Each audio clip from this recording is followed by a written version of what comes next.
games.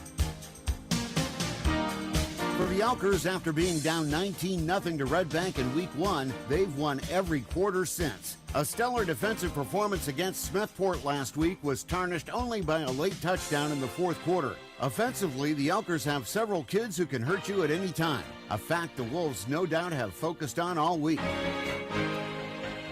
It's homecoming night for the Johnsonburg part of the co-op, and the Elkers want to give the home fans a great effort tonight.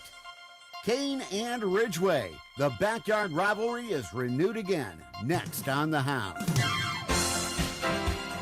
Now let's go live to Memorial Field and the pregame show, sponsored by Lindbergh Furniture and Mattress and the Lindbergh Sleep Center. Here's Rick Porter and J.J. Michaels.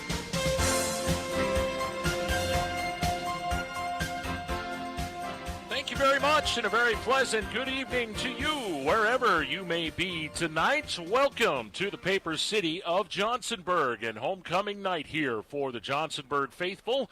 I am J.J. Michaels, and this gentleman next to me happens to be Mr. Rick Porter. Good evening, sir. Well, I would use the term gentleman loosely, but... I wouldn't. I don't know what that even means, use it loosely, but open to interpretation. Open to interpretation. Oh, yeah. It's a good day for football. I mean, boy, the weather's pretty, like mid-70s, 73, 74 degrees right now. Boy, but we were just commenting on how the field looks with all the lack of rain that we've had. We had a little bit yesterday, but I mean, not enough to recover what we haven't had for about the past 7 or 8 weeks. Yeah, no, there's rain in the forecast tonight, and they're hopeful that it's going to skip, especially the halftime festivities. Homecoming night. Yeah, we'll see how that goes out, but it's a very comfortable night. Little breeze going on. A little breeze coming through the press box. We'll take that. Yep, and then looking at this game, Rick, we look at this matchup here tonight. A 2-0 team in the Kane Wolves and a 1-1 team in the Ridgway Elkers. And I got to tell you, Kane might be the quietest 2-0 team in District 9 right now. When you've got other teams making the waves they're making. Oh, by the way, Kane is 2-0, and they're looking pretty good. And Kane was they're still pretty young, but they were unbelievably young last year, and so they struggled as far as their win-loss record. But, with Coach Bodemer out there, I just like the way they're playing. If you can look at anything to compare the two teams, it's their performances against Smethport, because that's a common opponent that they have. Right. Kane, what was it? It was like 34-6 or 34-8. Yeah. And Ridgway beat them last week, them being Smethport 21-8. Well, and if you look at both those games, just going back to what I know of that Kane Smethport game, it was pretty close until the second half. Yeah, that was Kane like Ridgway, same thing. Yeah, and it was nothing last week. So second half spurts helped both of these teams. And when you look at the matchup here tonight, I really think this is an evenly matched deal. And just talking to some of our friends and buddies from Kane, they're thinking the same thing. So it could be interesting, to see how this one plays out as we head through the night. Well, you are listening to the pregame show here on The Hound, brought to you by Lindbergh Furniture and Mattress of Johnsonburg and Brookville, speaking of the Paper City. And, of course, the Lindbergh Furniture Sleep Center here in downtown Johnsonburg.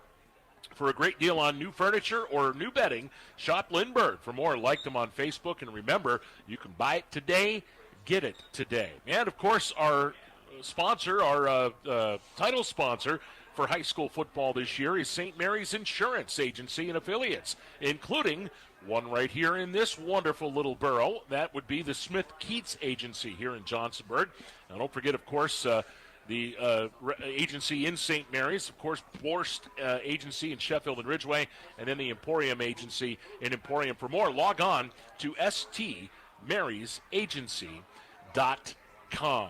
And we'll take a break. When we come back, we'll have much more on this game tonight, and we'll talk about some of the other matchups around the district, including two monster games tonight. All that and more coming up. High school football is coming.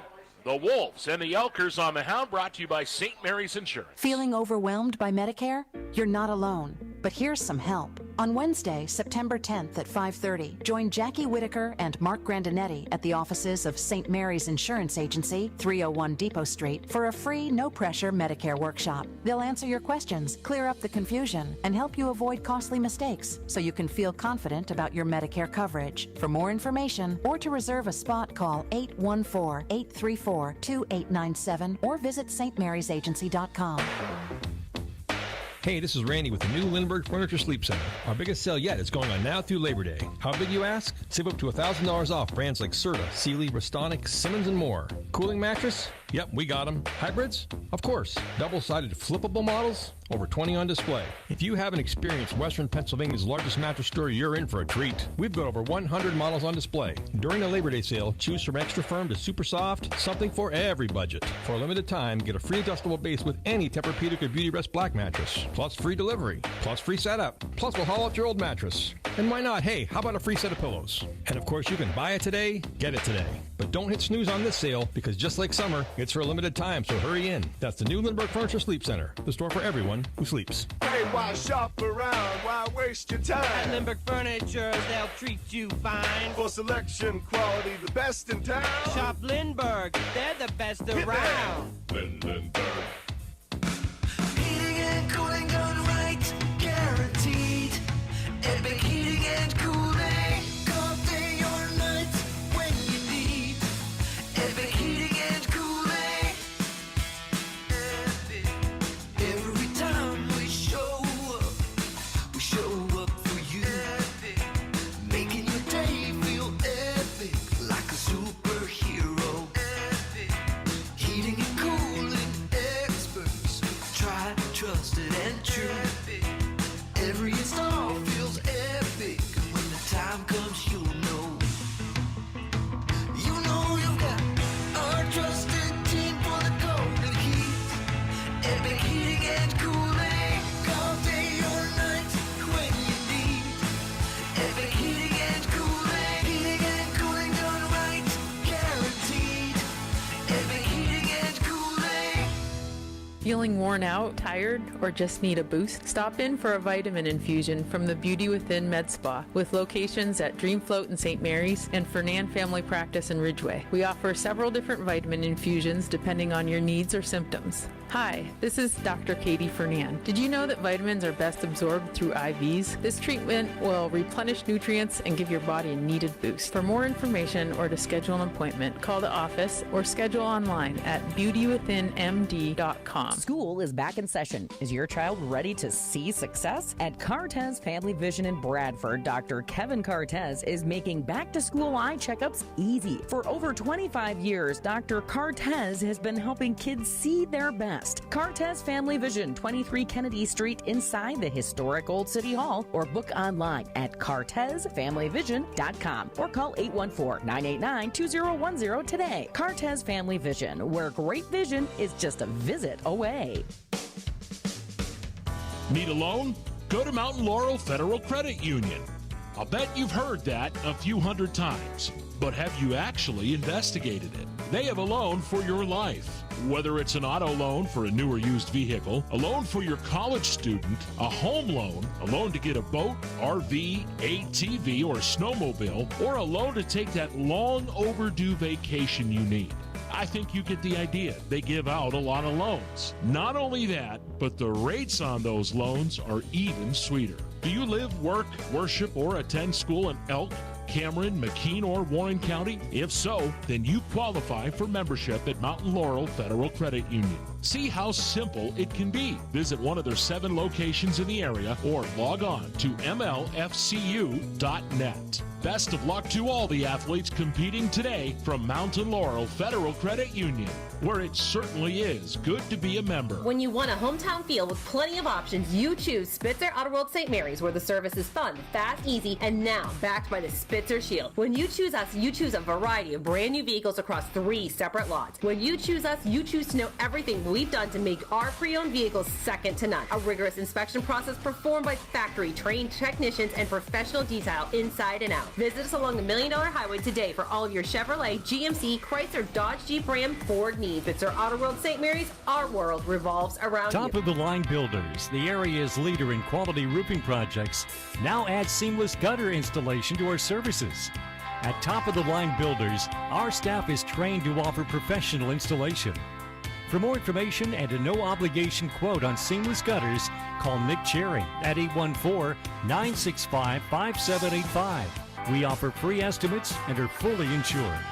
Top of the Line Builders. Get your project done right the first time.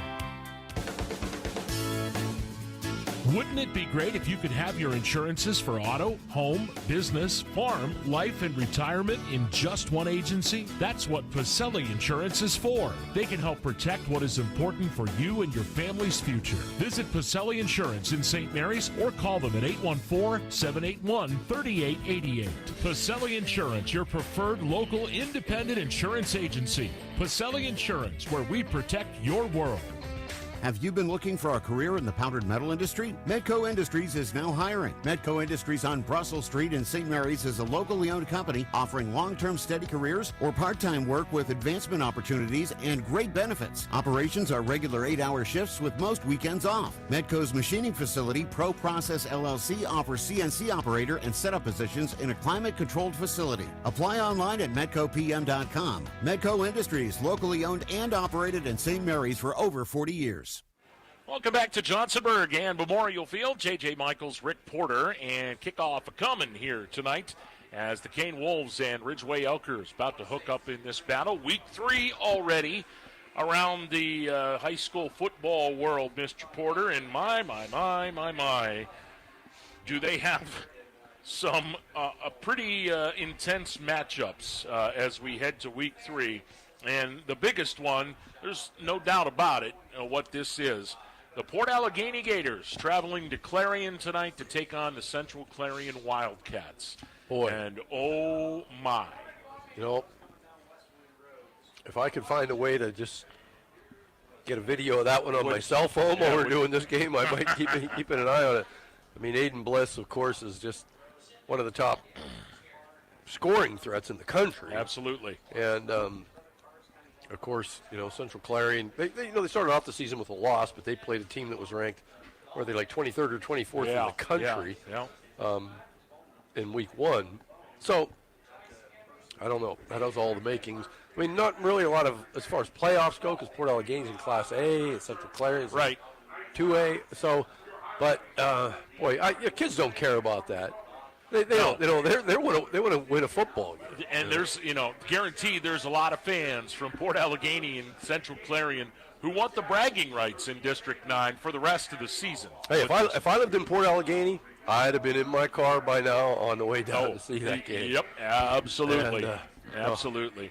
Now, that is going to be something, Ethan Rex, the Wildcats' leading rusher, their first-year quarterback, Carter Hinman, has been more of a game manager this year than a playmaker with, the change there. Obviously, Jace Ferguson no longer at Central Clarion. So that's going to be intriguing. Also, DuBois is at Karn City tonight. The DuBois Beavers suffered a tough loss to Punxsy last week. Punxsy, by the way, 2-0 and looking real good. Looking real good, yeah. But DuBois and their high-flying offense heads to Karn City tonight to take crack at that tough defense and that tough running game. That's going to be another bruiser. Well, you can you can bring your high-flying offense all you want to Karn City, but you better be able to take a shot to the jaw, buddy, if you're going to walk out there with a win, because they are some hard punchers. That's been their reputation for years. Last couple years, maybe down a little bit compared to what they're used to. Right. But it looks to me like they're back to being a top-tier team right now. And they are tough. And ask any team that has to go play on the road, where's the toughest place to play? Guarantee you, they're going to say Karn City. Karn City is going to get almost all the votes. Yep. Just down the road on Route 219 tonight, a matchup of 1-1 teams. Red Bank Valley is at Brockway. Brockway coming off a 7-point win over the St. Mary's Flying Dutchman last week. Meanwhile, Red Bank suffered a loss to Union AC Valley, and a lot of question marks now surrounding that club. and it'll be interesting to see how that turns out tonight there. Of course, Union AC Valley played last night and had a very, very tough win against Keystone. Yep. And I really thought Keystone might be the surprise team in Class A, but Union AC Valley might have taken over that. They've had a strong first 3 weeks. They played tough, and we're going to get to see them a couple times this year, I believe. Well, once that I know of, I think here they got to come up to Ridgway. Yeah, they have to play at 2 Ridgway. weeks, Yep. and that's going to be interesting. 3 weeks. 3 weeks. Yep. Yeah. So it'll be neat to see how that does. Bradford is at Punxsy. No disrespect to the folks from Bradford. Yeah, they're having a tough. They're having a tough time. And Punxsy's on the rebound, buddy. I mean, they had a couple of tough seasons there, a few tough seasons, but they look to be in full stride right now. They sure do. They absolutely do. St. Mary's, we mentioned them a little bit ago at Brookville. That game is on our sister station, B94 tonight.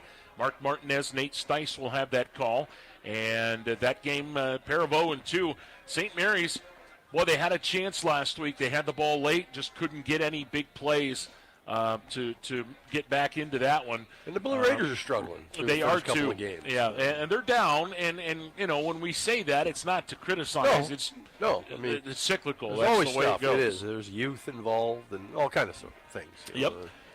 In the, let's see here, this is Region 3, I believe. Smethport is at Cameron County tonight. The Red Raiders are 2-0, and Smethport is 0-2, but it's a very good 0-2. In fact, I would say they're probably the best 0-2 team that's around. Yeah, they played Ridgway pretty tough last week. We saw them, up there in Smethport, and that game was scoreless at halftime. Ridgway came out in the second half and just grounded out their running attack and ended up winning 21-8. But the Hubs, I don't know. I saw some stuff from them late in that game that made me, really look at them as this team is going to pick some people off. They definitely have some talent. They do. Boy, they do. County and Otto Eldred, a pair of 0-2 teams that are struggling. This game is over in Duke Center tonight.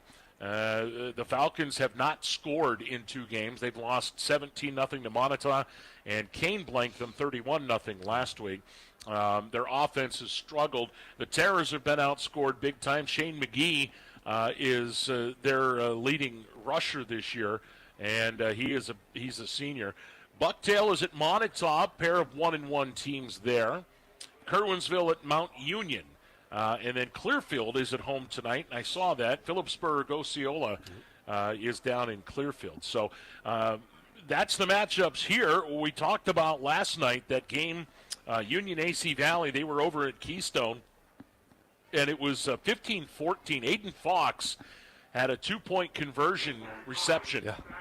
That was the difference in the game. That was in the third quarter. So after the teams played pretty evenly heading back up the way there. So, that is in Union AC Valley, the running game, Max Gallagher is a beast. And then they have, Andrew Kiefer is their freshman quarterback, who, by the way, is the son of our colleague Dustin Kiefer. But that kid is he's playing like a junior right now. His mother must have been a heck of an athlete. That's all I got to say. You wait till we. Sorry, Dustin. You wait till we talk to him. He's gonna lambaste you on that one. Well, kickoff is coming here as the Kane Wolves and the Ridgway Elkers about to get it on, and this one very intriguing. As we said just a few minutes ago, and we're about to find out how things are going to go with this. You're listening to the pregame show brought to you by Lindbergh Furniture and Mattress of Johnsonburg and Brookville and the Lindbergh Furniture Sleep Center in downtown Johnsonburg. For a great deal on new furniture, new bedding, shop Lindbergh.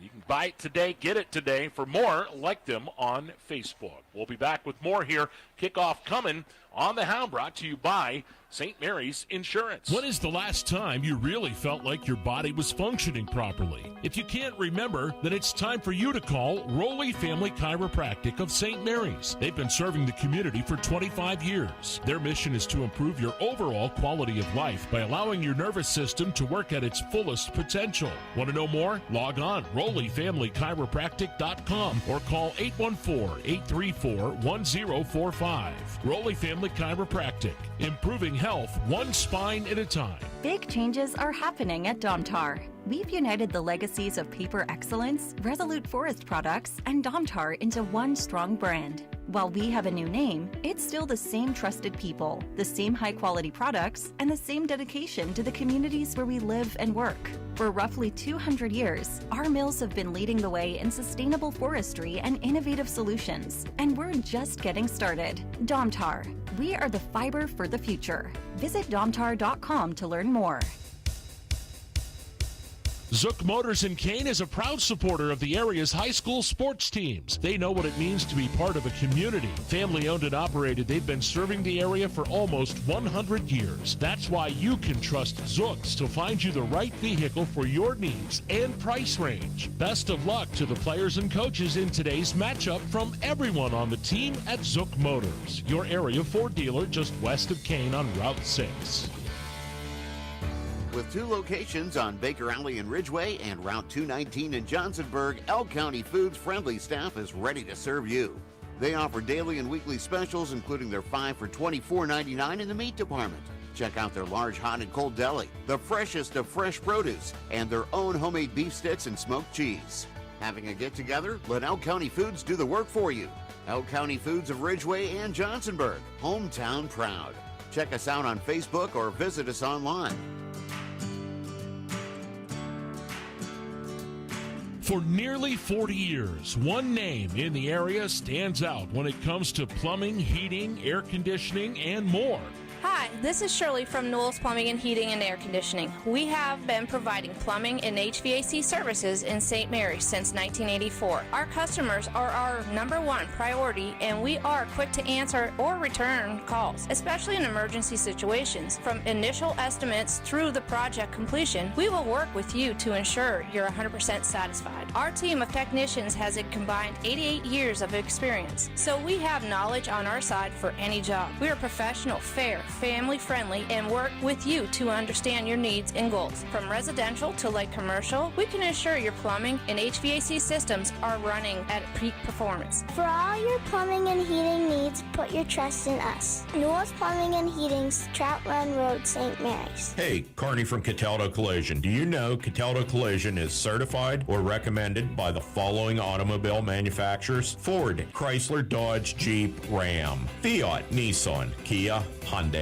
General Motors, Chevy, Buick, GMC, Honda, Acura, and Subaru. So if your vehicle was involved in an accident, bring it to the Tri-County's largest certified or recommended collision repair center, Cataldo's Collision, on Division Street in DuBois, the building with the big red roof. And remember, we do magic.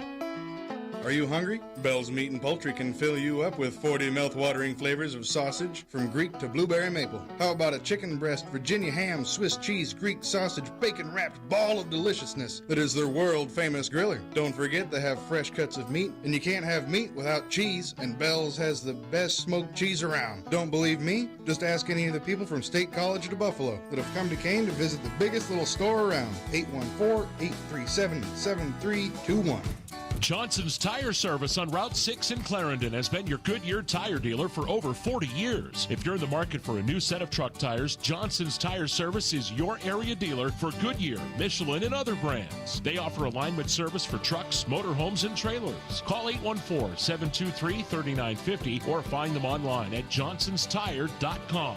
Johnson's Tire Service thanks their customers for their positive reviews, earning a top-rated service center distinction by Carfax. You've heard it said before that financial security doesn't come easy. You have to plan for it, work for it, and manage your money wisely. In today's financial world, it sure helps to have a bank that helps with that process. At Hamlin Bank, they are the bank that takes care of its customers. Visit one of their locations in Smethport, Kane, Mount Jewett, Eldred, Bradford, Olean, New York, St. Mary's, and their newest branch in Sheffield. See them online at HamlinBank.com. Member FDIC.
That means it is time for football. Welcome back to Memorial Field in Johnsonburg. J.J. Michaels, Rick Porter, as kickoff has approached us, the Ridgway Elkers and the Kane Wolves. Our pregame show tonight brought to you by Lindbergh Furniture and Mattress and Lindbergh Furniture Sleep Center in downtown Johnsonburg.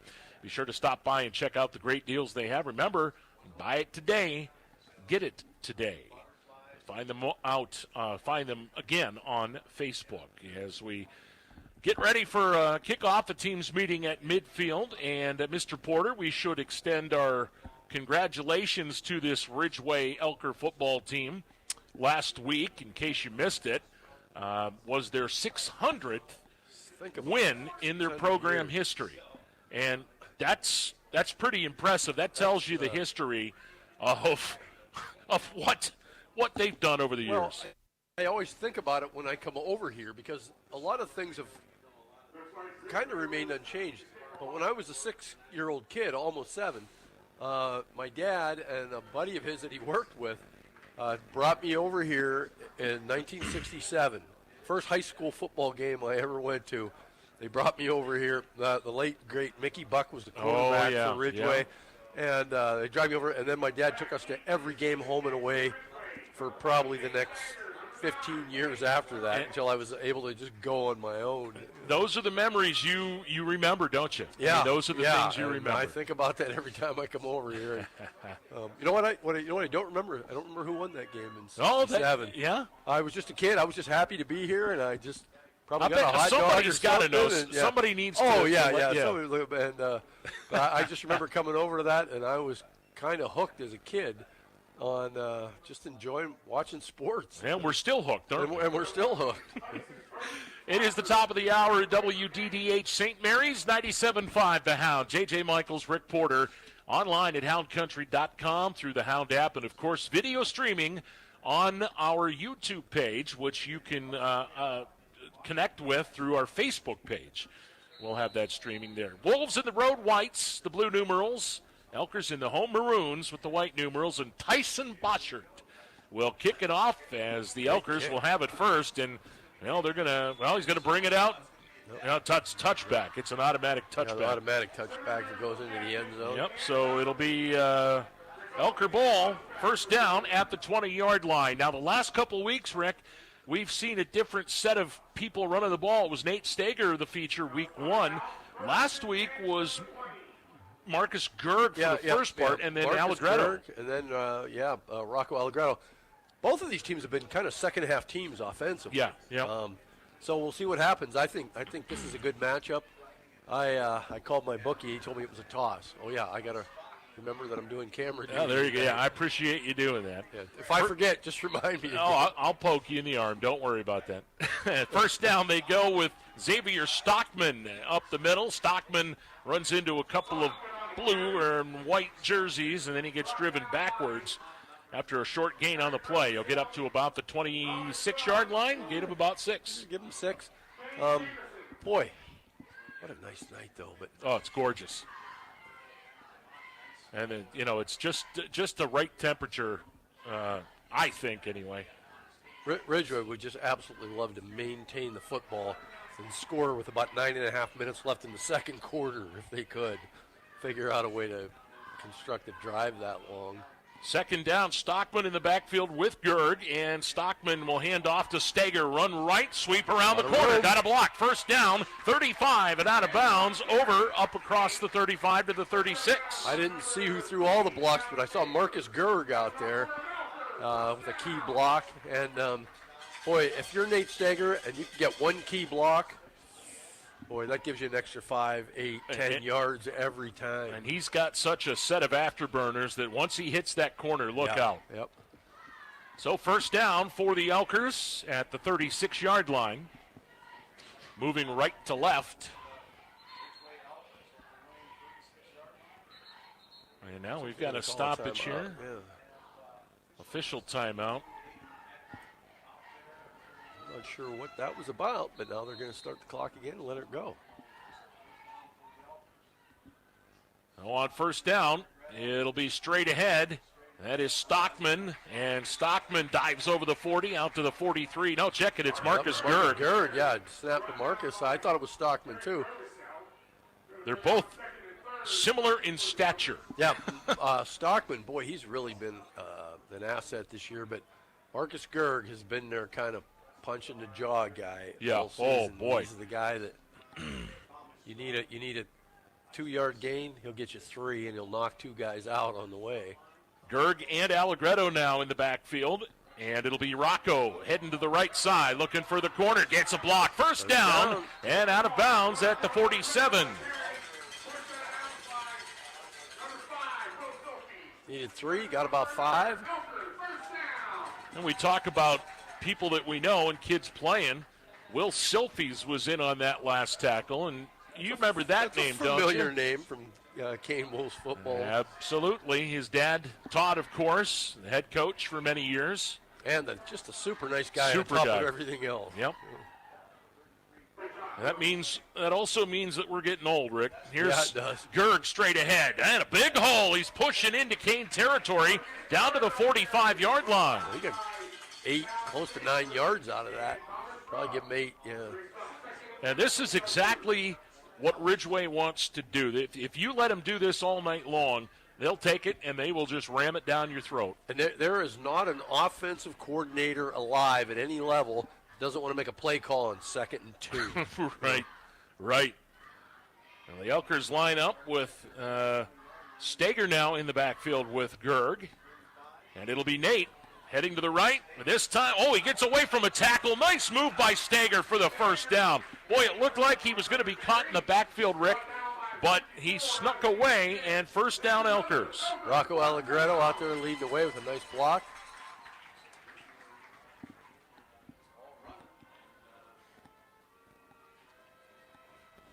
And Ridgway, like you said, just the kind of drive they wanted. They've had it for almost 3 minutes. It'll be under 3 minutes by the time they snap this. Yep.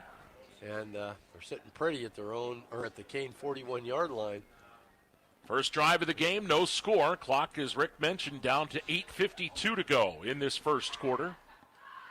Stager in motion. It's Gerg straight ahead, and this time he's met. Nice penetration up front there, led by Thomas Shrub, 56 for Kane, and also Preston Darr.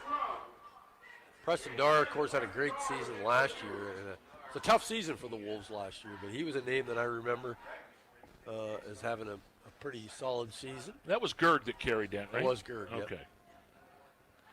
So a loss of 1, and it'll be second down and 11.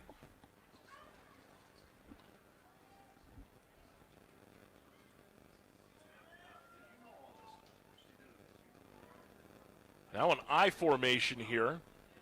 Motion man, and we've got movement up front. The Elkers left a little early. That's going to be a little procedure penalty against the Elkers. It's going to back them up 5 yards and make it 2nd and 6. Well, and Rick, we've touched on it many times. 16. Yeah, we've touched on it many times that when the Elkers, they seem like they're getting rolling. The ball's heading downhill, and then bang, there's something that they do that throws them backwards. 2nd and 16, that's not favorable for their offense. But last year, that was a common situation. This year, they still encounter a little bit more than they would like to, but they've done a better job at converting some of this stuff, too, and that's why They were 1-1. Here's Steger to the right side. Nate turned to the corner, has some room, and he gets hit out of bounds. Oh, my. He got blasted over there. He got decked over on the sideline. I didn't see who laid that lumber. It was a number, and it was number 9 for the Wolves. Yeah, that was Kane Jamerson. And Kane made a great hit, but I think he maybe hurt himself a little bit on that play. He's down over there. Well, they mark him out. He stepped out at the 44, they say. Oh, okay. It looked like he was beyond that, but he must have stepped out of bounds. Kane is up over there, Jamerson, and that's good to see. It's going to bring up a 3rd and 13 or so. Oh, maybe the first opportunity to pass for the Elkers. And not sure what the official was signaling for over there, but. They're resetting the play clock. Play clock. Yeah, resetting the play clock. Okay, 7:49 to go first quarter. And the Elkers face a 3rd down and 13 at the Kane 44-yard line. So they want to reset that play clock. Okay, yeah, there we go. They reset it until the snap, or until they came out over the snap. Now the Elkers line up. Stockman in the backfield with Steger.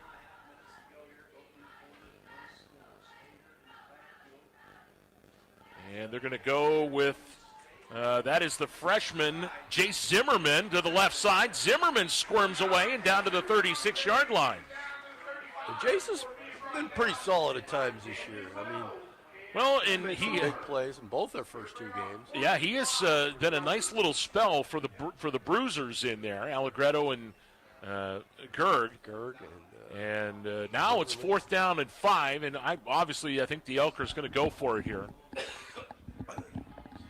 Yeah, they're at the Kane 36. I mean, you could kick it, but at this point, I think here at home you use this opportunity and go for it. 4th and a long 5. No score. 7 minutes to go. First quarter. 4th down play. Here's Allegretto rolling to the right. Going to throw it downfield. Got him in. It's caught. That's Kilpack. First down. Inside the 20. Still pushing ahead. Inside the 15. And finally out of bounds. Well, nicely executed play. Roll out to the right. And he got all the way down to the 10, Rick. Yeah, Kilpack was just out there. Ran a nice pattern. Found the seam. And was kind of just standing there waiting for the football. And gained a little extra yardage after the catch. And 1st and goal at the 10-yard line for the Elkers. 11th play of this drive coming up. It started back at their own 20-yard line after the opening kickoff. Here is Gerg straight ahead. Marcus pushing. He's down inside the 5-yard line and down towards the 1-yard line. Boy, he's tough, isn't he? Oh, my goodness sakes. Well, they're going to mark him at the 2 officially. And it'll be 2nd down and goal. But, boy, when he gets a full head of steam up, Rick, it's just you can't stop it. Yeah, if he tackles you, it's going to be a punishing situation. They're down inside the 5. We'll see if they give it to him again. It wouldn't be a bad call on 2nd down.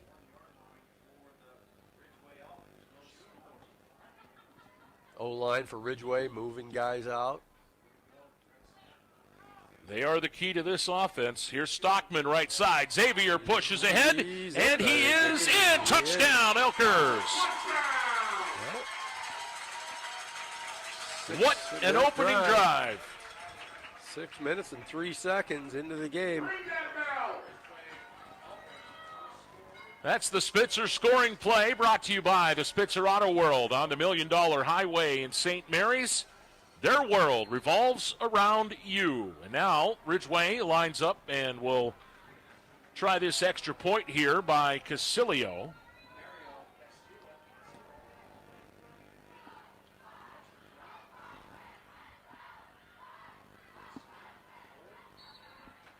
And the extra point up, and it is good. With that, the Elkers grab a 7-0 lead here in the first quarter. And you are listening to high school football action on the Hound, brought to you by St. Mary's Insurance. If you're planning on having masonry work done this year, Call the pros at Steger Masonry in Ridgway at 772-7083. Their years of experience will make sure the job's done right. Call Steger Masonry at 772-7083, 772-7083, Steger Masonry in Ridgway. Schedule your masonry work with the pros. Remember, masonry is no hobby. Here in Elk County, family means everything.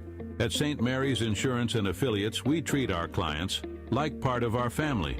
That's why St. Mary's Insurance, Borst Insurance in Ridgway, and the Smith-Keats Agency in Johnsonburg have been trusted by generations to protect homes, cars, businesses, and families. From our family to yours, we're here to protect what matters most. Stop by one of our offices, give us a call, or visit us online at stmariesagency.com.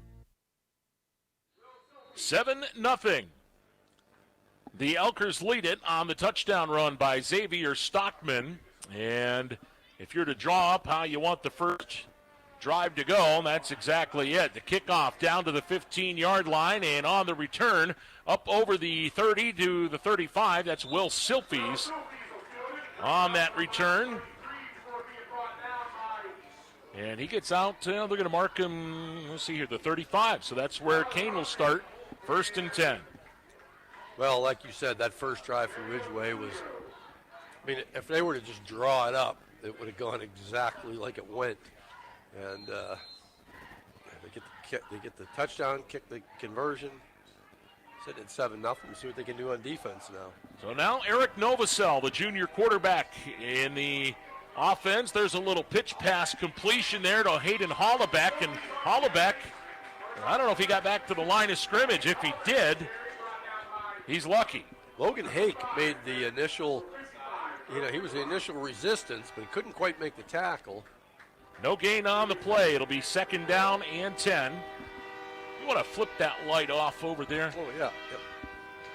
There we go. Make it a little easier to see. A little easier to see. Is that okay, guys? Okay. Yeah.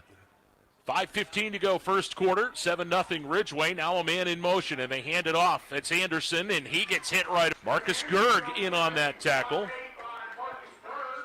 Anderson has had a big first 2 weeks, Rick, and he has looked solid. Yeah, he's not the first guy named Anderson to run the football up there. Yeah, there's been quite a few with that name through the program. Now the Wolves employ here this no-huddle offense. They do the wristband check. And it'll be Talon Schaefer split out to the right, and a slot left now with 2 sidecars behind Novosel. Back to throw, flips it out here, got him in. That's Anderson. Anderson can't get away from the tackle of Steger, and Nate brings him down at the 40-yard line. Well, fourth and about 5. Yeah, 4th and about 5 for the Wolves at their own 40. And they're going to line up. Boy, they're going to go for that. Yeah. Now they're going to line up anyway. We'll see. Let's see. We'll see if they try to draw Ridgway offside. Get that free first down. Now the snap is there, and it's over the head of Novosel, and all he can do is fall on it at the 20. Disaster for the Wolves that time, but Ridgway will take advantage. That's effectively a turnover. It is. And Ridgway's going to take over at the Kane 20. Yeah, they're going to, oh boy. I mean, if you're to, again, this is just what the doctor ordered. They're going to mark him at the Kane 21. And that is where the Elkers will have it with 4:02 to go here in this first quarter. They lead at 7-0 and are looking to get going. And, boy, how big would a touchdown here be? Well, with only 21 yards to pay dirt, Ridgway might be a little disgruntled because we like 80-yard drives, not 21-yard drives. 10-minute drives. Yeah. Here's Gerg straight ahead. Big hole inside the 15, inside the 10, inside the 5. Well, no, mark him right at the 5. Marcus Gerg just looks tougher every time he carries the ball to me. Well, as the game wears on, after you try and tackle him so much, boy, it becomes that much tougher. He's probably a little tired by the end of the game, but not as tired as the defense. 1st and goal at the 5. Elkers knocking on the door. It'll be a counter play. Steger turns it up inside, and he's in. Touchdown, Elkers.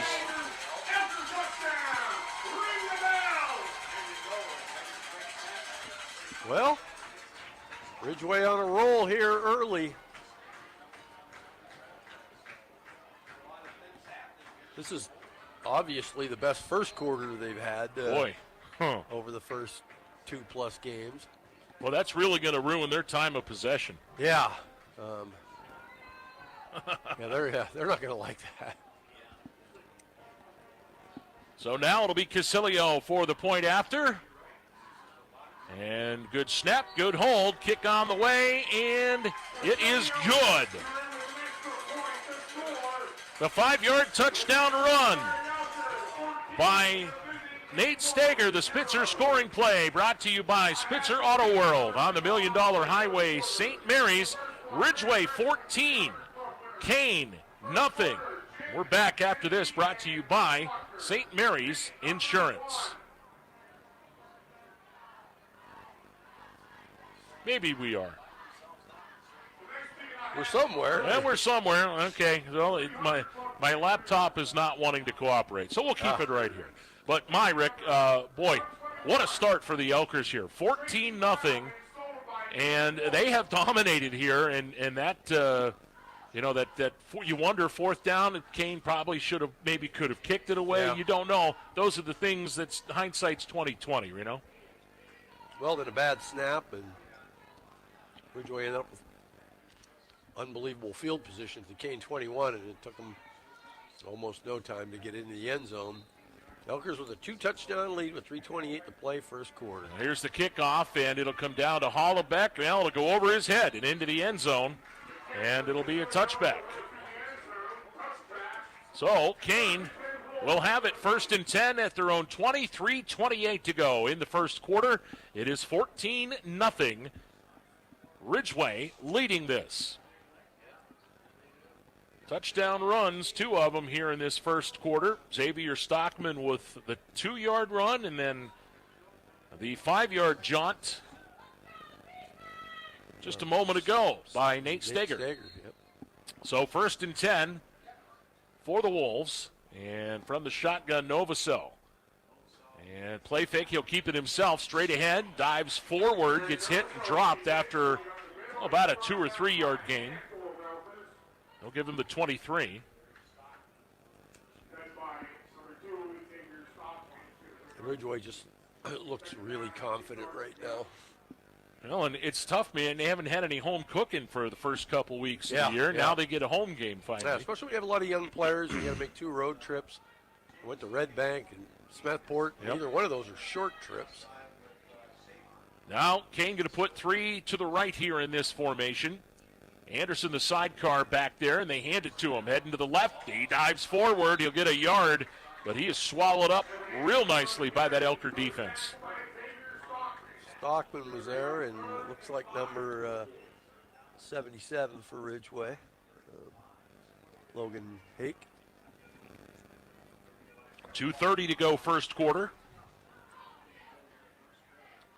Elkers by 14. Got to get up just across the 30-yard line, or to the 30-yard line, I should say. Novosel going to keep it himself, and he goes down. Oh, what a defensive penetration there by the right side of the Elker line, and that was one of the big fellas that made that happen. Yeah, that might have been number 55. Yeah. That was Vigilone. Bo Vigilone. He got back to the 25-yard line, and that was it. So this time, the Wolves going to punt it away. And that is Talon Schaefer, the punter back there. Back deep is Nate Stager, and Schaefer gets away. Nice kick. They angle it away from Stager. It takes a bounce and then rolls back towards midfield, and it'll be down there by Aiden Eckerts, number 62. And the Elkers will have the ball for the 3rd time in this first quarter. And pretty decent field position this time also at their own 48.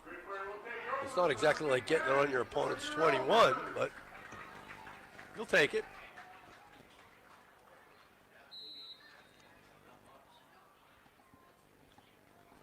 One minute, 32 seconds remaining in this first quarter now. Elkers lead it by 14. And on first down, here comes Rocco Allegretto towards the right, looking for a block. Picks it up, gets away from one man, and then squirts ahead out of bounds just across midfield. Looked like it might be nothing, but he got a few yards out of it. Got about 3 yards. And that could have been a loss, too. Yeah. Somebody had a shot at him in the backfield. I don't know who it was. Maybe it was, I think it was Max Lehman over there. I know Max's mom really well. Went to college with her.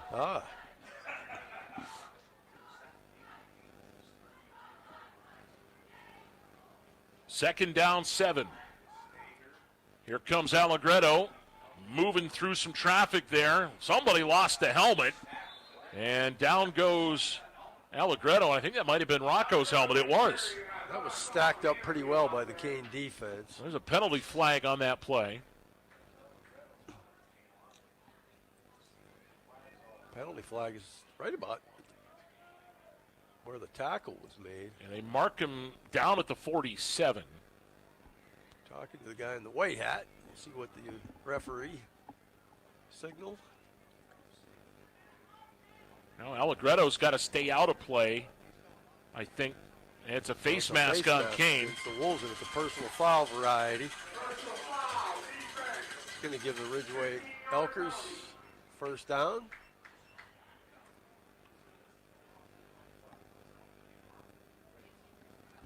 That'll mark it all the way down to the Kane 32-yard line. First down for the Elkers. Down to 1:10 to go first quarter. Gerg, now Stockman in the backfield. He gets it. Xavier pushes the right side, and then he gets pushed back. Is Lehman there again to knock him backwards? Got 2 or 3 out of it.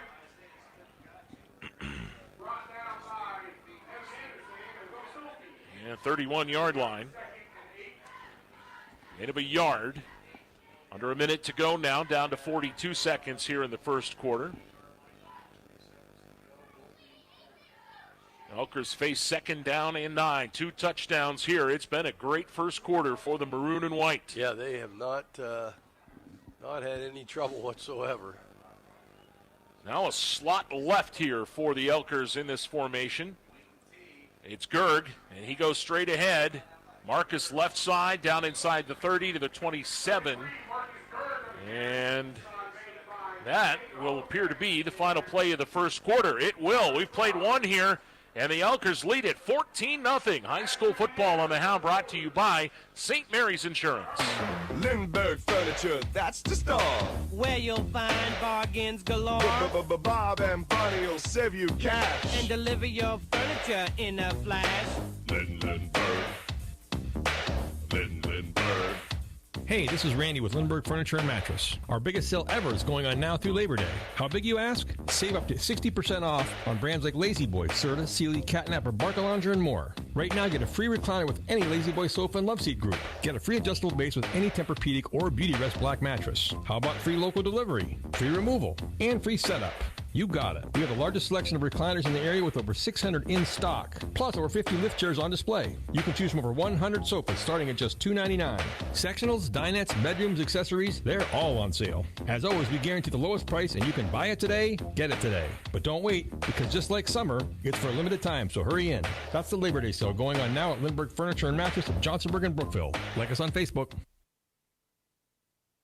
Back in Johnsonburg at the start of the second quarter, J.J. Michaels, Rick Porter in a 14-0 Ridgway lead after that first quarter, and it was all Ridgway from the get-go in this one. Big first drive, a big turnover by Kane on fourth down, and then now the Elkers moving again. Here goes Steger, and Nate pushes forward to the 25-yard line.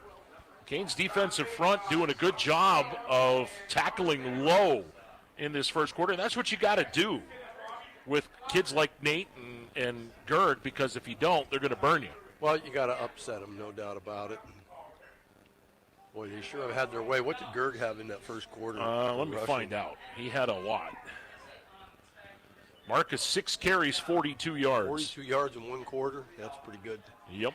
Pretty good quarter. Second down, I'm sorry, 4th down. My bad. 4th and 2 for the Elkers here. Steger trots in motion, and they jump. They got Kane to move, and it'll be an offsides penalty. Wow. Another free first down for the Elkers.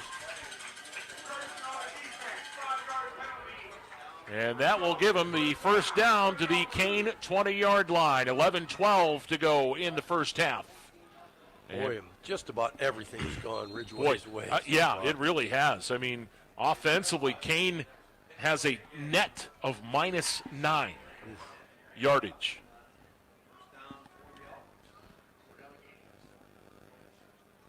First down, here's a snap to Gerg. Marcus straight ahead. Marcus plowing some people over, and he tumbles down inside the 15 to the 14-yard line. He just won't quit. No. Update from down in Clarion as Port Allegheny is in front. 7-0 over Central Clarion right now. I bet I can guess who scored the touchdown. If I was a betting man and I had the money to bet, I would. I'd put it right on 31. Mr. Bliss. 2nd and 4. Stockman in the backfield, a fumble on the snap, and Xavier has to fall back on it, back at the 22-yard line. Ended up losing about 6 or 7 yards on that play. And boy, that could have been a big break for Kane there. Boy, that's really the first kind of miscue for the Elkers. For the Elkers, right? All day. And we're under 10 minutes to play here in the first half. I'm going to bring up 3rd and 11 here. From the 22-yard line. Call it 3rd and 12. Gerg and Stockman in the backfield. And Stockman takes the snap. He's back to throw. Has time. Flips it downfield. Oh, no. Oh, Nate almost made that catch on the sideline. About the 8-yard line. Oh, my. Couldn't quite corral it. That would have been an Odell Beckham type attempt. Holy cow. So 4th down, and now Mario Casilio is going to come in. This will be about a 38-yard attempt, something like that. They're going to put it down at the 28, 29, so 39-yard attempt here, and there's not really much wind to speak of. Stockman will hold it. Good snap, and now we've got a penalty. They got an offside against Kane. Now what do you do if you're Ridgway? I think you take the penalty and make the field goal a little shorter. Right, but I'm thinking you take the penalty and maybe go for it now. You're looking at 4th and 7 here. Yeah. Oh, we're going to kick it again? Yep, I think you do it.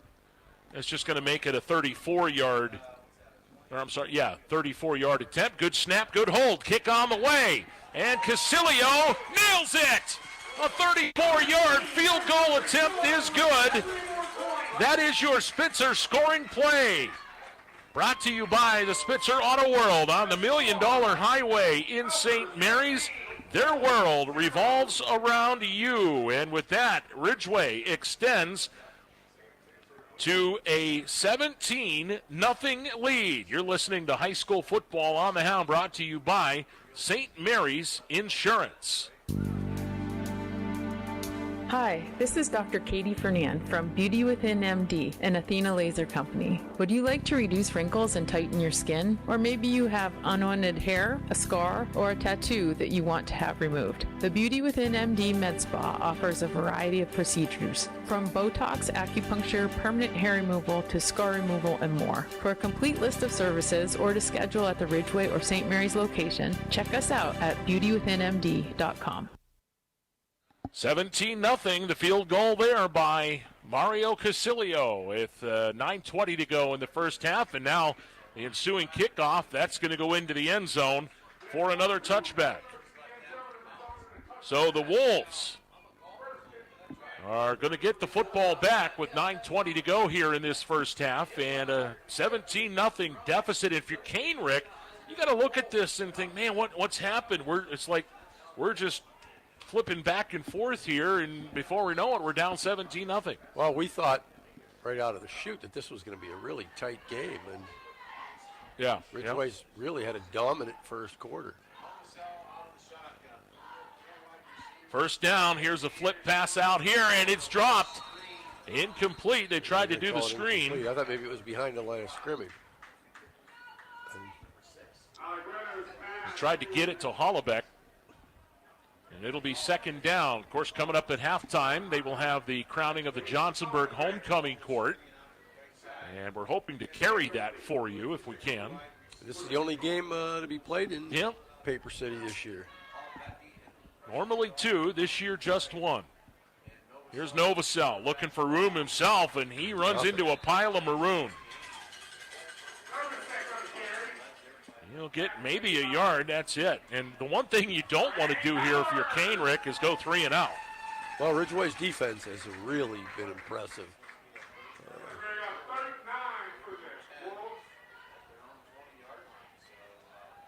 I don't think the Wolves have a first down yet.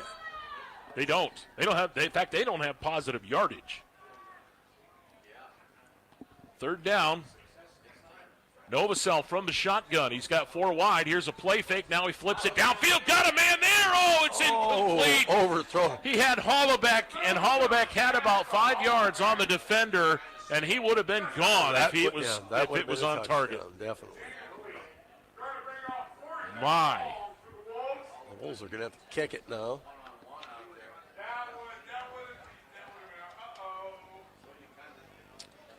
So now, here comes Talon Schaefer. Will punt it away. Nate Stager's deep. And Nate will stand at about his 45-yard line, and Schaefer inside his 10. And he gets the snap, boots it away. It's a good one. It'll take a bounce. It'll be Stager at the 42, moving to the back to the right side now, up over midfield.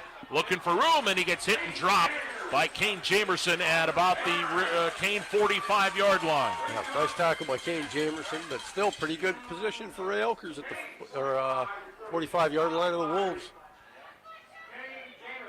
Well, they mark him at the, They mark him at the Kane 44. 8:23 to go in the first half. Ridgway 17, Kane nothing. 2 touchdown runs in the first quarter, and then a Mario Casilio field goal here in the second.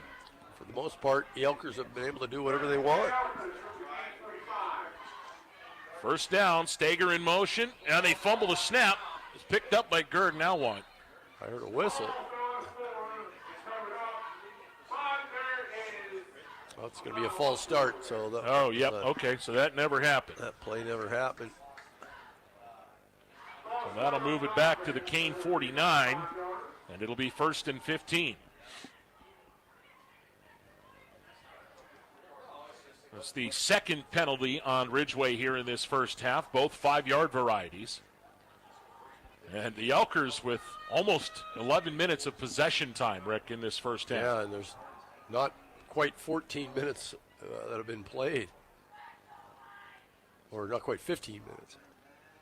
Here comes Stockman, run left. Xavier looks for the corner, turns it upfield. Nice job. He gets twirled down at about the 42-yard line. So made up the penalty yardage and some more on top of that. Gain of 7 down to the Kane 42-yard line, and the clock ticks with 7:48 to go, first half. Stager running a play in from the sideline. We'll see what the Elkers do here on 2nd and long. Brookville leads St. Mary's 7-6 in the second quarter. That game on our sister station, B94, Karn City up 14-7 over DuBois in the second. There's a direct snap. That's Allegretto. Big hole. First down and more. Fumbles the ball, and Kane has it, I think. Inside the 30. Kane's pointing. They do. They do have it, yep.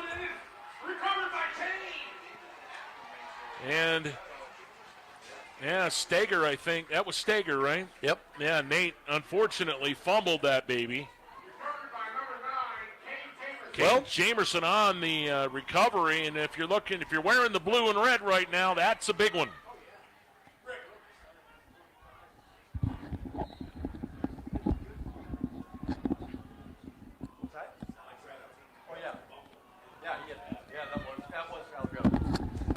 Yeah, that was Allegretto? That was Allegretto. Okay, all right. Not Nate Stager. Okay, it was Allegretto. So Kane has it 1st and 10 at their own 30-yard line, and they give it right side, and that's Anderson. Anderson with some room out to the 35-yard line. I know it's only a couple of plays, but it looks like the Wolves have a little momentum now. So that was Allegretto.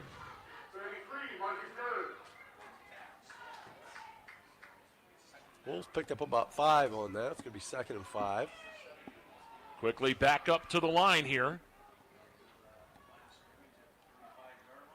And there's a handoff. Anderson again. This time Anderson slides down to the 38-yard line. 3rd and a couple.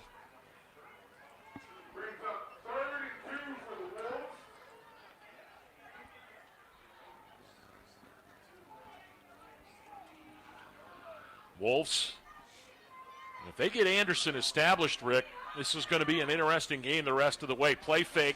Novosel going to keep it. He's got the first down up over the 40 to the 41. It was Owen Stager that made the stop. Well, and that is the first down of the night for Kane with 6:10 to go in this first half. They move it to the 41-yard line, and Kane now with 3 positive yardage. 3 yards positive on the night instead of negative. And movement up front, and they got 5 more.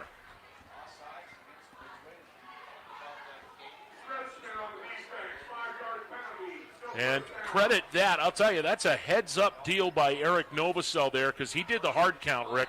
Yeah, and I think it was Frank Howard he got the jump. It was 58. Yep. Frank. And I'll guarantee you that was some teaching by Matt Bodemer. Oh, yeah, he was good at that. Yep.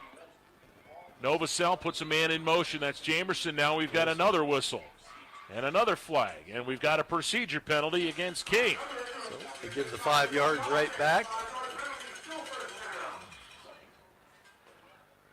So we'll give you 5, you give us 5. And now we're going to have a timeout called by Ridgway here with 5:47 to go in the first half. We'll take a break. High school football on the Hound brought to you by St. Mary's Insurance. Heating and cooling done right, guaranteed. Epic heating and cooling, coffee or nights when you need. Epic heating and cooling.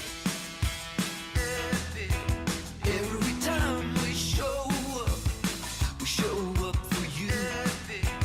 Making your day feel epic, like a superhero. Epic. Heating and cooling experts, tried, trusted, and true. Epic. Every install feels epic, and when the time comes, you'll know. You know you've got our trusted team for the golden heat. Epic heating and cooling, coffee or night when you need. Epic heating and cooling done right, guaranteed. Epic heating and cooling. After the timeout, it's 1st and 10 Wolves at the 41-yard line, and they're going to give it to Anderson. Anderson plows right side. They'll get a couple. Good job over there by that left side of the Elker D-line to play submarine and knock him down after a short gain. Lockwood was over there. And that's what you have to do with Anderson. He's one of those tall, lanky kids, but he's strong, he's powerful, and he's got speed. And if you don't hit him low, he's much like Marcus Gerg. He's going to run you over. Right. You got to get him below the center of gravity. 17-0 Elkers, 5:10 to go. Here's Novosel to throw. Gets his man. It's complete out there on the side. Jamerson, and he's going to have a first down.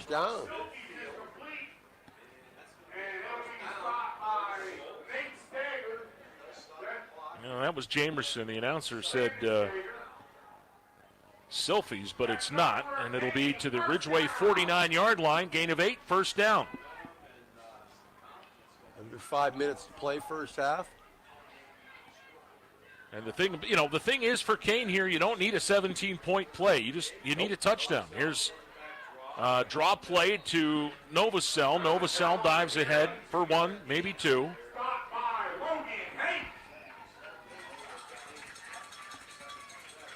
48-47. Gain of 2, 2nd and 8. 4.5 to go now in the first half. Well, NFL season got underway last night, so it's officially football season. I didn't see anybody spit here tonight, did you? I did not. Okay. I mean, I could make a Philly joke, but yeah, they won the Super Bowl, so I guess I won't. There's something else. So. Shotgun. Here's Novosel. Downfield, got a man. Nice catch there. Dar has it inside the 35-yard line in a first down. Preston Dar.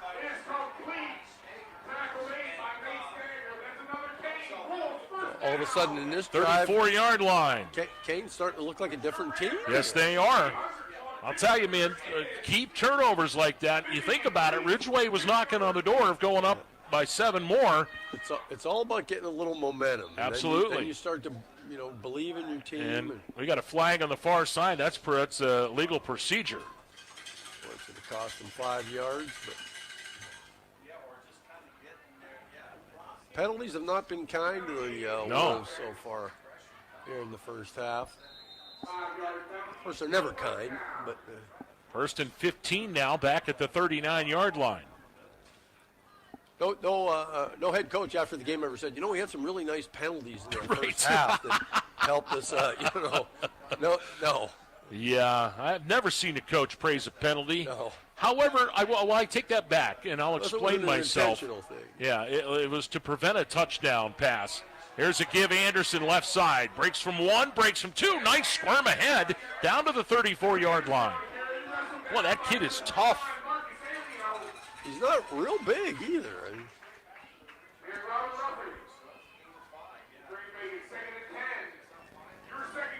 Gain of 5, 2nd and 10 now as the clock ticks to 3 minutes to go first half. Elkers lead at 17-0. Hollabeck and Preston Dar split out here. Boy, every time I see 87, I think of Ray Mays. Ray Mays, yeah. That kid was something. All-State. Oh, boy. Novosel straight ahead, spins away down towards the 30-yard line. Mark him at about the 31. And it'll bring up 3rd down and 7, 2:30 to go in the half. I think the Wolves have all 3 timeouts remaining. Right? They do. Ridgway with 2. As you can see on our scoreboard, timeouts remaining underneath the team. That's what those dots are. Yeah, I'm getting it now. A little late to the party, as usual. I'm learning. I'm trying. One of these days, I'm going to get the clock on that thing. Just not yet. Here's a give to Anderson. Anderson trying to get away. He can't. Great job up there, and that was Marcus Gerd. And when in doubt on a great defensive play, if we went with Marcus Gerd, good chance you're going to be right. No gain, 4th down, 1:45 to go in the half, and the Wolves going to go for it here. Yeah, they absolutely have to go for it here. Clock's ticking. It'll be under 1.5 minutes by the time they snap it here. Play clock still 10 seconds, so they're getting everybody situated here. Novosel ready now, play clock at 5. Novosel has it, back to throw, fires, got a man there. It's going to be Dar making a move, looking, and he's going to be close to the first down. I don't know that he got it. He's going to be short. He's going to be about a yard short. Oh, man. Good defense. In the past was... Yeah, he's a beef stick short. Well executed. And Well,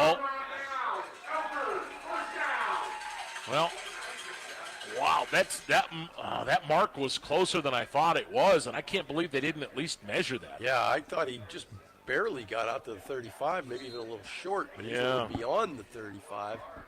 He ended up being less than a yard short on that. So, 1:17 to go here in the half. The Elkers take possession at their own 25-yard line. 1st down and 10. And they go with Gerd. Slips off one tackler, can't get past a couple more. He does get out to the 31-32. Got about 6-7 yards. Well, they mark him to 31. Yeah, give him 6.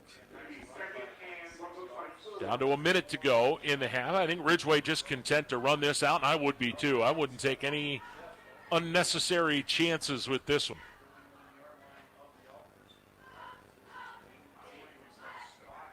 Here comes Allegretto to the left. Rocco looks to turn it up. He does. Cuts back. Has the first down to 40. Hit hard from behind, but that's after he picked up that first down. So the clock stops, and now Ridgway will take a timeout with 40 seconds left.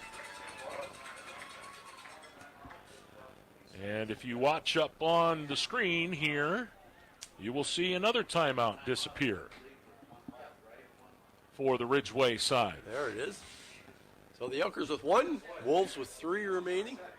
Not likely that the Wolves are going to want to use one here, but with 40.3 seconds to play. Well, here's my thought, and this and 10 cents will get you creamer in your coffee in the morning, if you want it. You try it again. You try something with Nate Steger. You get him out in open field. If you can get a big play, great. If you can't, don't force it. I was going to say get some green in front of them, but yeah, it's going to be green and brown, it looks like, the way the weather we've had lately. Well, Brookville has scored again to go up 14-6 over St. Mary's. They are just under 4 minutes remaining in the first half there. 17-0 Elkers here, 40.3 seconds remaining here in this first half. Elkers from the 41-yard line, 1st and 10. And it'll be Zimmerman. Zimmerman running left, turns it upfield. He's got a first down and more into Kane territory. How about Jay Zimmerman there? I was going to say he got out of bounds at the Kane 40. Officials stopped the clock, but it might be because of the first. Oh, yeah, it was. So.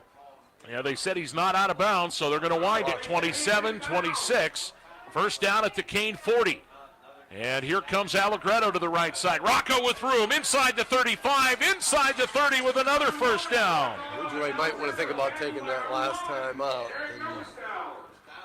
And they will. Timeout Elkers. They mark him at the 30-yard line.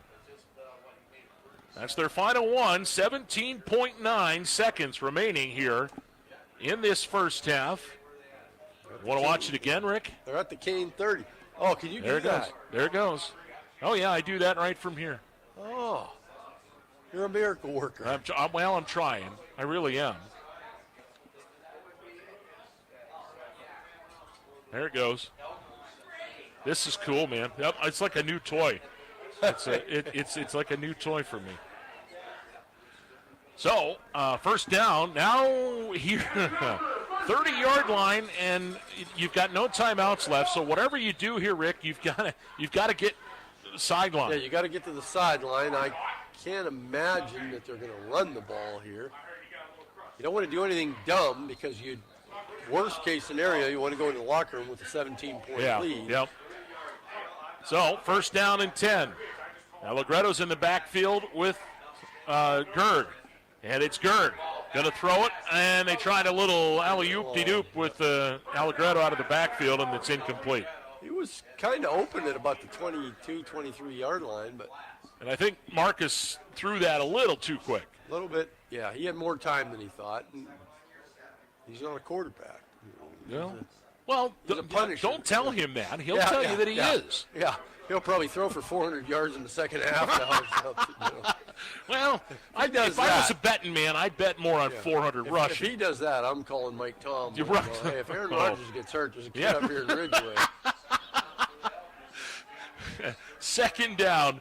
And nice catch by Allegretto. He's going to throw it downfield. It's incomplete. There was some push in there. Yeah, there was a little. But no flag thrown. But, I mean, first of all, what a great job by Allegretto just to get that snap. That one was off of his hands a couple times, and he had to juggle it, and then he got the pass away. So, third down. They're going to bring Casilio out here. They are. This is going to be a 40. It's going to probably be a 47, 46-yard field goal. Attempt. Wow. Oh, my. 46 yards from almost dead away center. Good snap. Stockman's hold good. The kick is on the way, and it's short. Short. I'll tell you no what, good. It would have been good from 3 or 4 yards shorter, but. Hey, you know what? What the heck? Why not? Why not? I mean, hey, it's not like I didn't watch that kick and go, oh, there's no way you can ever make a field goal that long. I was like, it was a little short that time. But So 3.7 on the clock. Kane will get the ball at the 20-yard line, and they'll have a play here. We'll see what they elect to do. Halftime report coming up. Brought to you by Bell's Meat and Poultry on Fraley Street in Kane. Open 7 days a week to serve you. We're going to try to get the homecoming festivities for you at halftime here in Johnsonburg.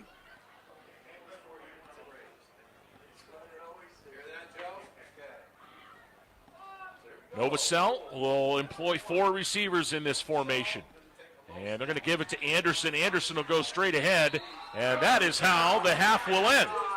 What a first half for the Ridgway Elkers. As Anderson officially going to gain a yard on that. And that is how the half ends. My, oh my, the Ridgway Elkers leading at 17-0 at the half. You're listening to coverage of high school football on the Hound. And we will be back with more here at the half. And the halftime report brought to you by Bell's Meat and Poultry in Kane. High school football brought to you by St. Mary's Insurance. School is back in session. Is your child ready to see success? At Cartez Family Vision in Bradford, Dr. Kevin Cartez is making back-to-school eye checkups easy. For over 25 years, Dr. Cartez has been helping kids see their best. Cartez Family Vision, 23 Kennedy Street inside the historic Old City Hall, or book online at cartezfamilyvision.com or call 814-989-2010 today. Cartez Family Vision, where great vision is just a visit away. Need a loan? Go to Mountain Laurel Federal Credit Union. I'll bet you've heard that a few hundred times, but have you actually investigated it? They have a loan for your life. Whether it's an auto loan for a new or used vehicle, a loan for your college student, a home loan, a loan to get a boat, RV, ATV, or snowmobile, or a loan to take that long overdue vacation you need. I think you get the idea. They give out a lot of loans. Not only that, but the rates on those loans are even sweeter. Do you live, work, worship, or attend school in Elk, Cameron, McKean, or Warren County? If so, then you qualify for membership at Mountain Laurel Federal Credit Union. See how simple it can be. Visit one of their 7 locations in the area or log on to mlfcu.net.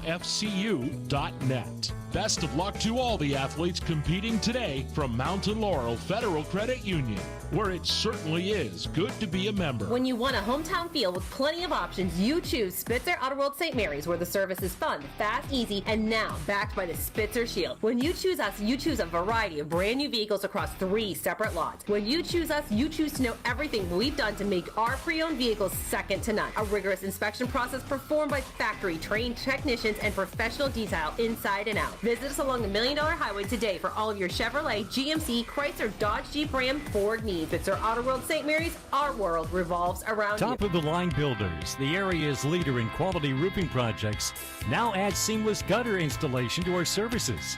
At Top of the Line Builders, our staff is trained to offer professional installation. For more information and a no-obligation quote on seamless gutters, call Nick Cherry at 814-965-5785. We offer free estimates and are fully insured. Top of the Line Builders. Get your project done right the first time. Wouldn't it be great if you could have your insurances for auto, home, business, farm, life, and retirement in just one agency? That's what Pacelli Insurance is for. They can help protect what is important for you and your family's future. Visit Pacelli Insurance in St. Mary's or call them at 814-781-3888. Pacelli Insurance, your preferred local independent insurance agency. Pacelli Insurance, where we protect your world. Have you been looking for a career in the powdered metal industry? Medco Industries is now hiring. Medco Industries on Brussels Street in St. Mary's is a locally owned company offering long-term steady careers or part-time work with advancement opportunities and great benefits. Operations are regular 8-hour shifts with most weekends off. Medco's machining facility, Pro Process LLC, offers CNC operator and setup positions in a climate-controlled facility. Apply online at medcopm.com. Medco Industries, locally owned and operated in St. Mary's for over 40 years.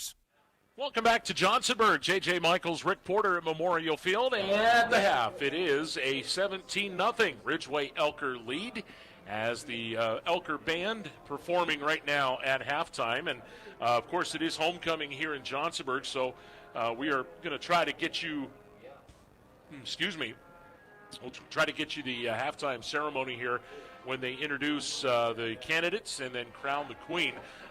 So with that, we'll get to our halftime stuff. Halftime report, most importantly, brought to you by Bell's Meat and Poultry on Fraley Street in Kane. Open 7 days a week to serve you with the best cuts of beef, chicken, pork, and sausage, and all kinds of other yum goodies in there. I mean, if the sign was bigger, it wouldn't just be Bell's Meat and Poultry. It'd be Bell's Meat and Poultry and sausage dips and deli and everything. Yeah. There's only so much paint available. I got to tell you, it seems like I always discover something new. Today I went in there, and you know what I discovered? Cran apple sausage. Cran apple sausage. Just cranberry, apple. I like the sound of that. I do too, and James told me it was something to behold. I'm sure it is. I'm begging him perhaps maybe to make some of that when we go up there next Friday night, because we will be there at Paul R. Miller Stadium. Next two Friday nights. Next two Friday nights, yeah. So that is just part of it, man. It's amazing to me when you know what else I found today, and this I got to try. You remember the Steakums, right? You're right. Well, this is better. They have shaved ribeye, and it's shaved just like those that, flat. So if you like to make Philly cheesesteaks. Cheesesteaks, right? Yeah. I'm picturing like a piece of toast. Yep. With a fried egg. Yes, sir. And some of that stuff and some yes, cheese sir. melted on top of it with another piece of toast. Yeah. That would be Cooper cheese on top. What do you do for breakfast tomorrow? Let's do it. They have breakfast sausage. They got it all, man. Wonderful. They hooked us up tonight. We have some of their, and I love their ring bologna. It is fabulous. If you go in there, you can always tell by the potency of the smell. And boy, is it good. It just smells so good. And if you're that kind of loves bologna sandwiches, I like a little mustard with it, and you're good to go with that. Now, we also got some hot pepper cheese, and their hot pepper cheese is the best I've ever had. I'm going to be flat out blunt with you. It is good. Well, I don't know if I'd go that. There's going to need to be more sampling. Well, okay. There's one piece, but I mean over the next. Oh, okay. Maybe the rest of the season. All right. Well, just to be sure. Maybe. Okay. I'll have to see if we can get hooked up with that. And then we got their strawberry dip, and it's like a strawberry cream cheese dip. And I'm going to tell you this right now. You need to do this. You need to go get you some of that. And tomorrow morning, when the kids get up, you need to present to them a plate of pancakes with this stuff in the middle of each of them. Well, that's a great idea. And then you put fresh strawberries on top of it, whipped cream. Oh, yeah. And then throw in a little bit of maple syrup. A little bit of maple syrup. Oh, man. And you could do the same with French toast, too. But that, if you've ever had some good, like, stuffed French toast, that is the exact stuff you need to do it with. I mean, some of it right now, not the toast, but just the dip. Yeah. I'm picturing it. You can taste it, can't you, with the pancakes? Yeah. Fresh pancake. Oh, man. I love that. I love that idea, and I've done that before, and I think you should, too. They also have blueberry dip of much the same, so You've had that before? Yeah, I've had that before, too. So, they have that. And by the way, I understand Wendy just baked up some banana bread as well, so they have that fresh baked banana bread. That could go well. In fact, it does go well with that because we've had it before. So please do check that out. 17-0 Elkers here at the half. Big first half on the ground. And we are, I believe, ready for the halftime festivities here. And Mr. Ray Kelly is going to be doing the announcing for that. As they transform, you can see right down on the field there the festivities. And what we'll do is we'll do this, and we'll throw this mic out there, and Mr. Kelly will do his deal. Turn it over to Ray in the public address.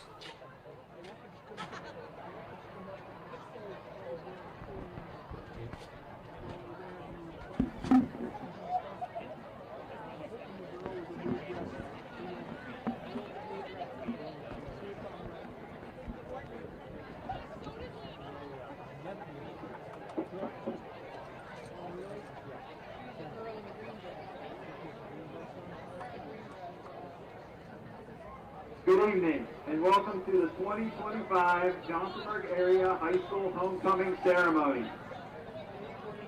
Our first candidate of tonight's homecoming ceremony is Rose Bowser, being escorted by Nolan Culkin.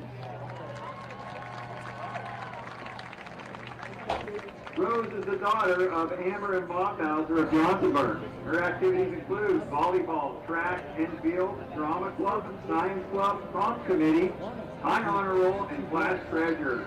She has also been dancing at Studio K for 15 years. Her future plans include enlisting in the Air Force Academy and majoring in biology. Nolan is the son of Amanda Elmquist and Ryan Culkin. His activities include National Honor Society, high honor roll, running the lights and sound for school dances and drama club production, and he has previously been named the Rotary Student of the Month. His future plans are to attend the University of Pittsburgh main campus and major in law. Our next candidate of the evening is Ella Hellquist, being escorted by Gunnar Robinson. Ella currently resides in Johnsonburg and is the daughter of Susan Hellquist and Joe Hellquist. Her activities include volleyball, basketball, softball, track and field, and the high honor roll. Ella currently works as a CNA at the Kane Lutheran Home. She plans on going into the medical field. Gunnar resides in Johnsonburg and is the son of Tori and Mike Robinson. His activities include soccer, track and field, and football. He plans to explore the workforce upon graduation.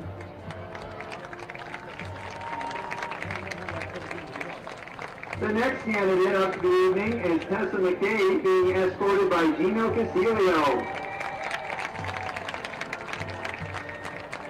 Tessa is the daughter of Sarah and Corey McKay. She resides in Johnsonburg, and her activities include volleyball, basketball, National Honor Society, Student Council, Science Club, class vice president, and she was the 2025 prom princess. Tessa also participates in competitions here and currently works at the Brickyard Creamery in the Ram. Her future plans are to attend Penn State University and major in psychology. Gino is the son of Angela and Tony Casilio. He resides in Johnsonburg and has participated in varsity wrestling, varsity soccer. He has raced dirt bikes in the American Woods Racing Championship Series throughout his high school career. He plans on pursuing a career in the heating, ventilation, and cooling field.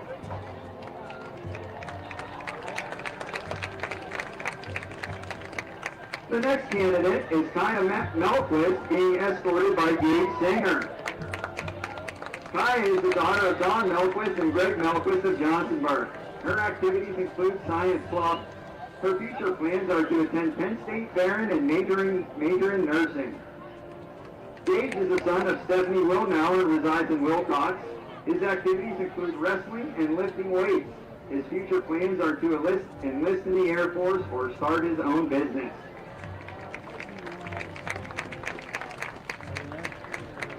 The next candidate of the evening is Brooke Santoro, being escorted by Eva Morris.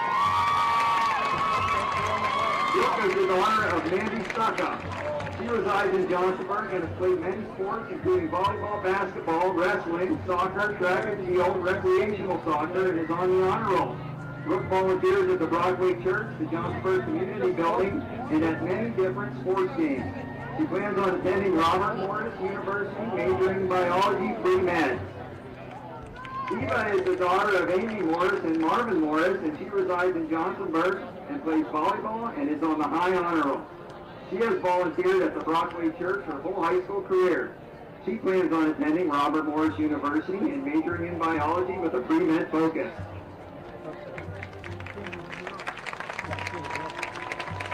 The next candidate is Gianna Zimmerman, being escorted by Hunter Newman.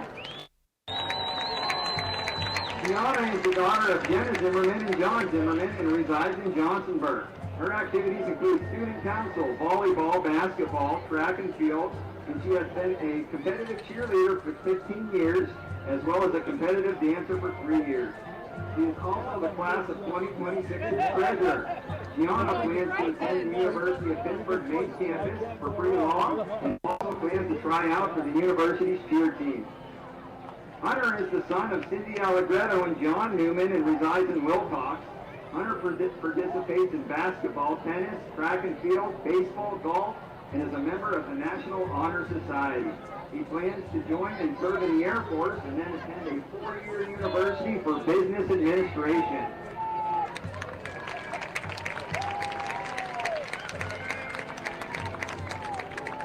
This year, the crown bearer is Lincoln Hunt, a first grader at the Johnsonburg Area Elementary School.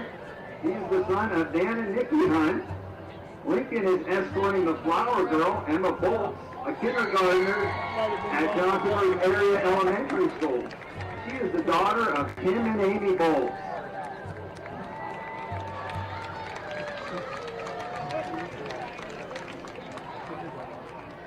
The 2025 Johnsonburg Area High School Flaming Flyways representative is Jenna Johnson. Jenna is the daughter of Kim and Al Johnson and resides in Wilcox. She is the president of the class of 2026. Her activities and achievements include basketball, tennis, student council, science club, National Honor Society, and the Wellness Committee. Jenna has been named the Rotary Student of the Month and has received the American Chemical Society Award. She currently works at Elk County Foods as a cashier and plans on going to Penn State and majoring in chemistry. Jenna is being escorted by Aiden Gelsick. Aiden is the son of Crystal and Josh Gelsick of Wilcox. His activities include basketball, track and field, and golf. His future plans include attending a 4-year university and majoring in finance. Crowning the winner tonight is last year's homecoming queen, Zoe Gruntanner, who is being escorted by Carson Cassone.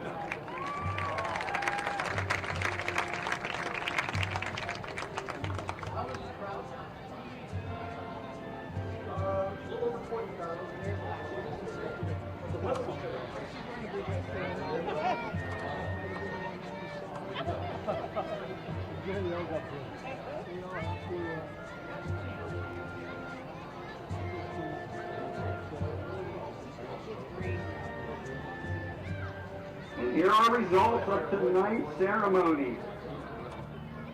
The 2025 Homecoming Queen runner-up is Gianna Zimmerman.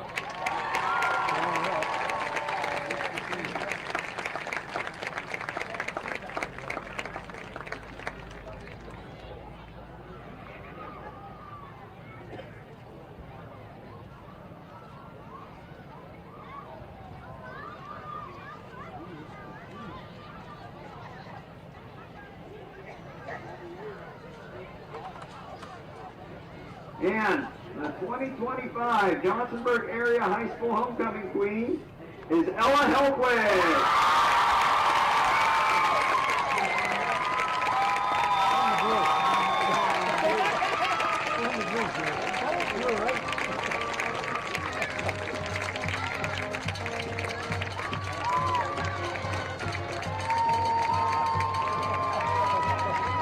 Congratulations to all our escorts and their candidates.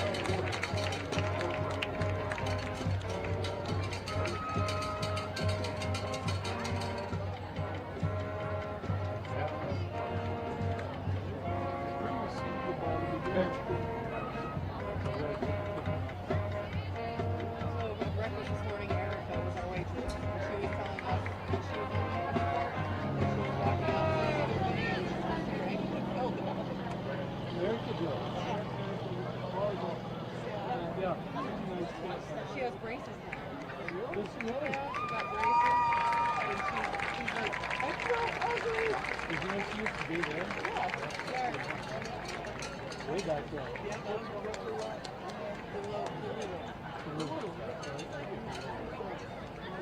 All righty, there you go. The halftime festivities here in Johnsonburg. Ella Halquist, the 2025 Johnsonburg High School homecoming queen. J.J. Michaels, Rick Porter. You're listening to coverage of high school football on WDDH St. Mary's, 97.5 The Hound. And congratulations, wonderful. It's, you know, first John Zimmerman, the runner-up. Yep. Wonderful, wonderful group of youngsters out there. And I mention Hunter Newman. Of course, we know him from basketball and had to harass him. He came in with Randy Lindbergh to record a spot one time, so I gave him the rundown on stuff and all that sort of thing. So congratulations to those youngsters. 17-0 at the half. Ridgway is in front. You're listening to the Halftime Report brought to you by Bell's Meat and Poultry on Fraley Street in Kane. We'll take a break and come back with more here in the Paper City. High school football brought to you by St. Mary's Insurance. When is the last time you really felt like your body was functioning properly? If you can't remember, then it's time for you to call Rowley Family Chiropractic of St. Mary's. They've been serving the community for 25 years. Their mission is to improve your overall quality of life by allowing your nervous system to work at its fullest potential. Want to know more? Log on RowleyFamilyChiropractic.com or call 814-834-1045. Rowley Family Chiropractic, improving health one spine at a time. Big changes are happening at Domtar. We've united the legacies of paper excellence, Resolute Forest products, and Domtar into one strong brand. While we have a new name, it's still the same trusted people, the same high-quality products, and the same dedication to the communities where we live and work. For roughly 200 years, our mills have been leading the way in sustainable forestry and innovative solutions, and we're just getting started. Domtar. We are the fiber for the future. Visit domtar.com to learn more.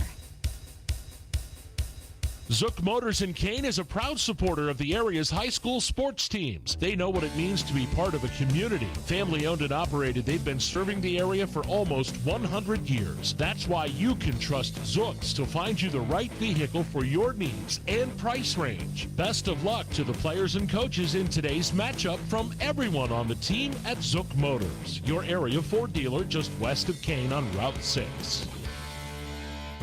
With 2 locations on Baker Alley in Ridgway and Route 219 in Johnsonburg, Elk County Foods' friendly staff is ready to serve you. They offer daily and weekly specials, including their 5 for $24.99 in the meat department. Check out their large hot and cold deli, the freshest of fresh produce, and their own homemade beef sticks and smoked cheese. Having a get-together? Let Elk County Foods do the work for you. Elk County Foods of Ridgway and Johnsonburg, hometown proud. Check us out on Facebook or visit us online. For nearly 40 years, one name in the area stands out when it comes to plumbing, heating, air conditioning, and more. Hi, this is Shirley from Newell's Plumbing and Heating and Air Conditioning. We have been providing plumbing and HVAC services in St. Mary's since 1984. Our customers are our #1 priority, and we are quick to answer or return calls, especially in emergency situations. From initial estimates through the project completion, we will work with you to ensure you're 100% satisfied. Our team of technicians has a combined 88 years of experience, so we have knowledge on our side for any job. We are professional, fair, family-friendly, and work with you to understand your needs and goals. From residential to light commercial, we can ensure your plumbing and HVAC systems are running at peak performance. For all your plumbing and heating needs, put your trust in us. Newell's Plumbing and Heating's Trout Run Road, St. Mary's. Welcome back to the Paper City in Memorial Field here in Johnsonburg. J.J. Michaels, Rick Porter, as we get set for the second half kickoff. The halftime report brought to you by Bell's Meat and Poultry on Fraley Street in Kane. Stop in and see the great folks there and grab yourself something out of the meat case. Maybe grab some of the other goodies like we had tonight. That strawberry dip's going over real well, Rick. Yeah, that's good. Yeah. You can taste it on the pancakes, don't you? Oh, absolutely. Yep. Like you said, with a little whipped cream and just a little bit of maple syrup. Yep, that'd be just ideal. Yep. Yeah. Back to the game and everything that associated with that. What a first half it was for the Elkers, Rick. Up until about the midway point of that second quarter, they did just about everything they wanted to do. A couple of rushing touchdowns. They had 154 yards on the ground in the first half. Marcus Gerg leading the way with 54 on 8 carries. Rocco Allegretto, 6 carries, 41 yards. And then throw in a nice little jaunt there by Jace Zimmerman towards the end of the half. And even Nate Steger, 5 carries, 24 yards. And a touchdown. Xavier Stockman had the other score for the Elkers. And the field goal, Mario Casilio, 34 yards, accounting for the scoring. Kane, on the other hand, got a slow start, and they had to battle back, but they have. They have a total yardage in the first half of 43. Yeah, they were well into the second quarter, and they were still at negative yardage. Yep, and Evan Anderson came on towards the end of the half with 8 carries for 19 yards. But Eric Novosel has found himself under pressure. He's 5 of 7 for 31 yards in this first half. And we're probably going to see some adjustments made, so it'll be interesting to see, how they do that. But, overall, Rick, in that first half, the Elkers couldn't have asked for anything better. They really couldn't. They had a couple of miscues there in the second quarter that cost them, but for the most part, it's just gone according to plan for them. That first drive is just exemplary of what Ridgway likes to do. Yep. When they drove the ball, it was like a little over 6 minutes from the opening kickoff till the time they got it in the end zone, and they just dominated with short and medium runs. And they look pretty good. And defensively, there's my eyes. Oh, there you go. You're looking for my eyes here. Magnifiers. Well, here we go. The kickoff to the second half, and it's a low winder. Goes inside the 15, down to the 10. Picked up down there on the far side, and I believe that's Hollebeck, who's back up over the 15. No, it's Will Silfies out to the 17-yard line. Yep, got back to the 17-yard line. Pretty good kick coverage by the Elker special teams. So, Wolves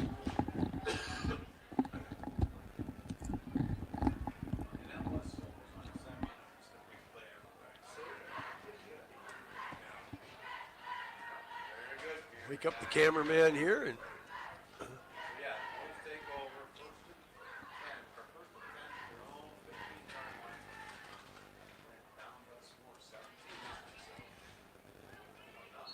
referee was in there talking about something, but he's going to give him the okay to start. So, first down and 10. And they're going to go Novosel back to pass. Now under some pressure, flips out here. He's got a man in and out of the hands of his intended receiver. And quite honestly, that was probably a blessing for the Wolves. Yeah, I think they would have lost yardage, I think, even if it had been complete. Marcus Alio was the Elker over there. So second down and 10. Halftime score in Brookville. The Raiders leading St. Mary's 14-6. That game on our sister station, B94. And now here is Novosel on the keeper. Great tackle. Marcus Gerd, the big fella, back at the 15. We talk about what he's done offensively because it's been impressive over the course of the season. But defensively, he's been as consistent as everybody. He's got to be the leading tackler. Easily. Week in and week out, Rick. You can count on him. So now third and long, 3rd and 12. Port Allegheny leading Central Clarion 13-7 at the half in that big matchup. DuBois Karn City tied at 14 in their big matchup, just as we thought it was going to be.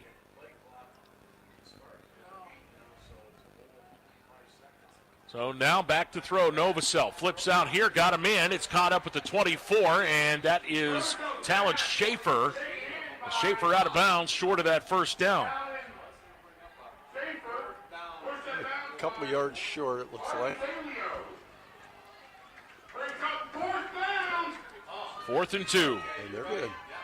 They're lining up to go for it. They're lining up. Either they're going to try to draw Ridgway off and get the freebie. Well, minute 5 seconds into this third period here, and this is a big one, big play. And if you're the Elker coaching staff, especially the D line, you're screaming, watch the football. Watch the fake, yep, and watch the football. Make sure they're not going to just. Novosel back to throw on 4th down. Fires, got him, man, first down. 35 up to almost the 40-yard line. And that is Preston Darr. And my, oh my, does the gamble pay off. Boy, that really was a huge gamble this early in the second half. Well, I give Coach Bodermer all the credit in the world. Yeah, I mean, he's always been kind of a gunslinger when he was a player. Looks like the play clocks are malfunctioning here. Yeah, they're dark. One is dark and the other is at 25 seconds. So I'm assuming they're going to keep that on the field. Now we've got a penalty flag, and we're going to be on the Wolves. 2 men moving at the same time. Yep. Boy, you pick up a big first down like that. Well, they risky fourth down play, and then you make a penalty like that. Yeah, they had 2 men in motion. They shifted 2 guys, and I guess that was the issue that drew the flag. And that's the rule. You can put guys in motion, but only one at a time. Play the game clock now. 10:05 to go, third quarter. Still 17-0. Elkers lead.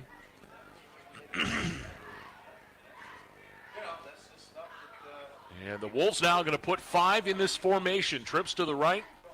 On the wide side of the field, they go from the left hash mark. Back to throw Novosel. Over the middle. Got a man there. Wide open door. He's in the backfield. See you down to the 5-yard line. Caught from behind. Who was that made the stop? That's Stager. Yeah. Well, they're going to mark him at the 9. A 57-yard pass play, and that was pretty sweet looking. I'll tell you, Preston Darr, that kid has made some plays in this first half, and that was big for the Wolves. First down and goal. They give it to Anderson. Anderson bounces out. Anderson, touchdown, Wolves. Boy, just like that, it's a game again. Boy, the key play of that drive, of course, the big fourth down play, deep in their own territory. Evan Anderson totes it in.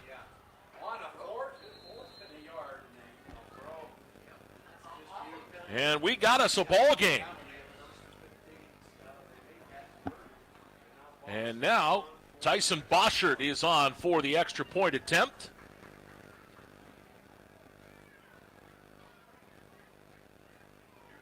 Good snap, good hold, and Boschert's kick up, and it is good. So the Kane Wolves are on the board here in this third quarter. 17-7, the touchdown run by Evan Anderson, the Spitzer scoring play, brought to you by Spitzer Auto World of St. Mary's on the $1 Million Highway. Their world revolves around you. High school football on the Hound continues, brought to you by St. Mary's Insurance. You wouldn't go to a veterinarian for heart surgery. So why would you go to any body shop to have your vehicle needs repaired? Go to the Certified Collision Center, Cataldo Collision. We are certified in most makes and models. With some of our certifications, we are the only shop within 50 miles. So when in need of collision repairs, get qualified, certified collision repairs at Cataldo's Collision on Division Street in DuBois, the building with the big red roof. 814-372-8600. And remember, we do magic. 6 plays, 83 yards, and 2 minutes and 41 seconds for the Wolves on that. The Evan Anderson touchdown run after the big pass completion from Novosel to Preston Darr, and it's 17-7, Rick. Yeah, and right away the Wolves come out in the second half looking like they're ready to rock and roll now, and it's a 10-point game, ton of time left, and Ridgway could use a drive here to kind of settle things down. Here comes Boschert, the run up and the kick, a low winder. It's going to be Stager who picks it up down at the 9-yard line. Nate straight ahead, got white jerseys in front of him, makes a move down the sideline, up over the 40, makes back to the left, 45, looking for a block. And he stumbles and is down up at the 49-yard line. Boy, the ball got away from him there down deep in his own territory, and he turned around a little bit and picked it up and then made a move. It was, about the 15-yard line? Yeah. Got himself free and then got down the sideline, cut back to the middle of the field. I thought he might go all the way with it. But, it was looking like it, and I don't know if he tripped up there or what happened, but it looked like he still had some green. Oh, we've got a shot block. Yeah, against the Elkers. That's going to move the ball way back. We'll see where they put it.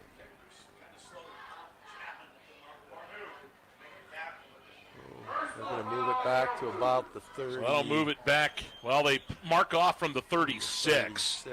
So that's going to be down to the 21-yard line.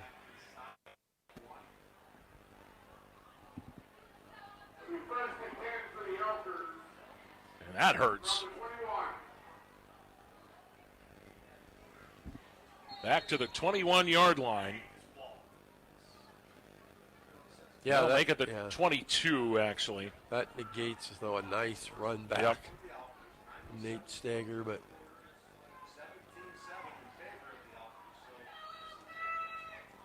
Kane, the team now with a little bit of a swagger. Yeah, their step looks a little lighter than it did.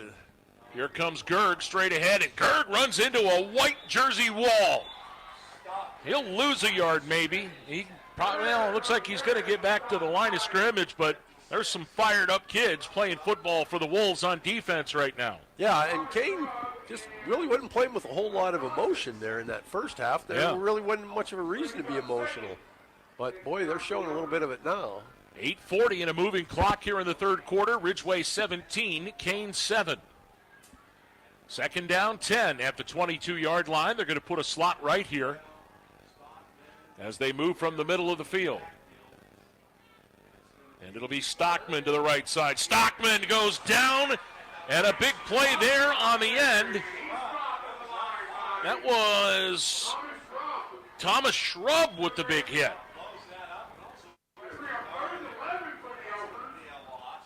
And he lost a yard back to the 21-yard line. And, boy, you can just see it. You can see the Kane defense right now. They're feeling it, Rick. They're feeling like pinning their ears back here and going. Yeah, they're looking pretty fired up right now. Third down and about 11 for the Elkers. Here's Stockman to throw. Xavier back. Sets up, flips it downfield, and it's incomplete out of here on the side. Intended for, it was intended for Gavin Kilpeck, and it'll be fourth down. I can't imagine Ridgway would go for it. I know, Casilio's in. And he's not going to try a field goal, so. No, and here goes Evan Anderson back deep for the Wolves. He'll drop back to, well, now he's backing into his own territory, 45. He'll stop there. Casilio from his 9-yard line. And a snap that hits the ground, and it's picked up, and then the ball is blocked. It's blocked, and the Wolves have it at the 10-yard line. Oh, my. Was that Shrub? No, that was, it was Thomas Shrub that got it. And the low snap is what made that happen for Kane. Casilio, made a pretty good effort to try to get something off, but he just didn't have a prayer. I mean,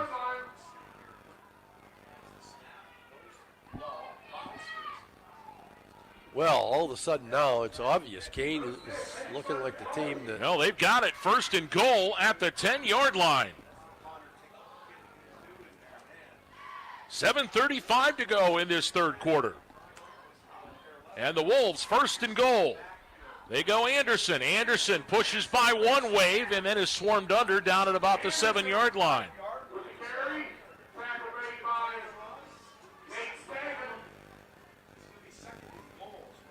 Second down goal at the 7-yard line.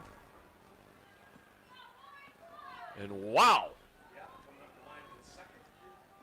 Novosel goes to Anderson again, and this time he turns it up. Anderson pushes forward. He's not in, but he's down close. They're going to mark him at about 2-yard line. 2-yard line, I believe. And if I'm Coach Bodemer, I'm feeding number 4 again. I'm doing it 2 more times here. Yeah, I mean, it's third down. You don't have a play that you can, just dispose of. And there's a fumble on the snap. Yeah.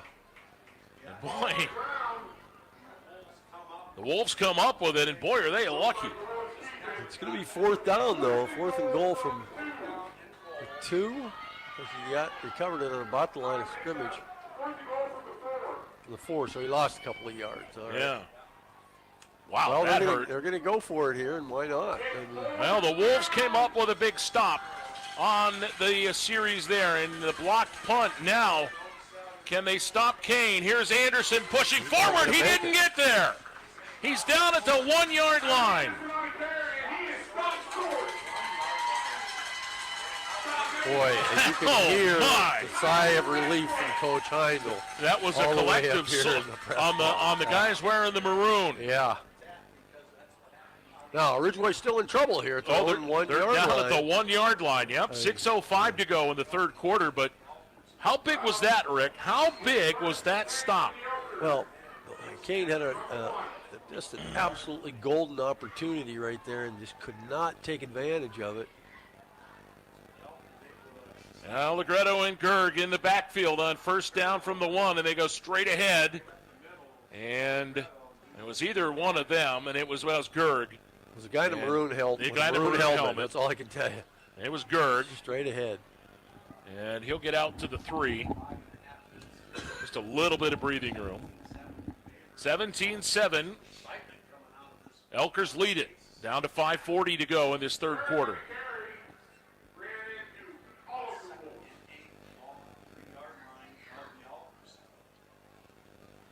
And you just can't get too cute here. That's the only thing. No, that's the thing. You don't want to.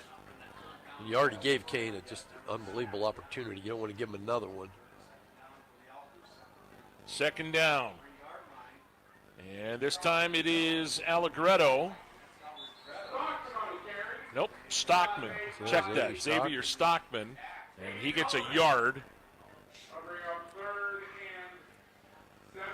Boy, that first quarter and most of the second quarter, Ridgway did whatever they wanted on the ground. Right. Kane is not having any of it here in the third quarter. Well, and I think they've made some adjustments up front to try to disrupt the blocking schemes. With this offense, those blocking schemes, Rick, are everything for the Elkers. Yeah, Kane got to watch a lot of film this week, I'm sure. 3rd and 7, Gerg. Left side, breaks the tackle, has room. First down, he fumbles the ball. But he falls back on it. Oh, boy. Oh, my. That ball came out. I thought it was a helmet at first.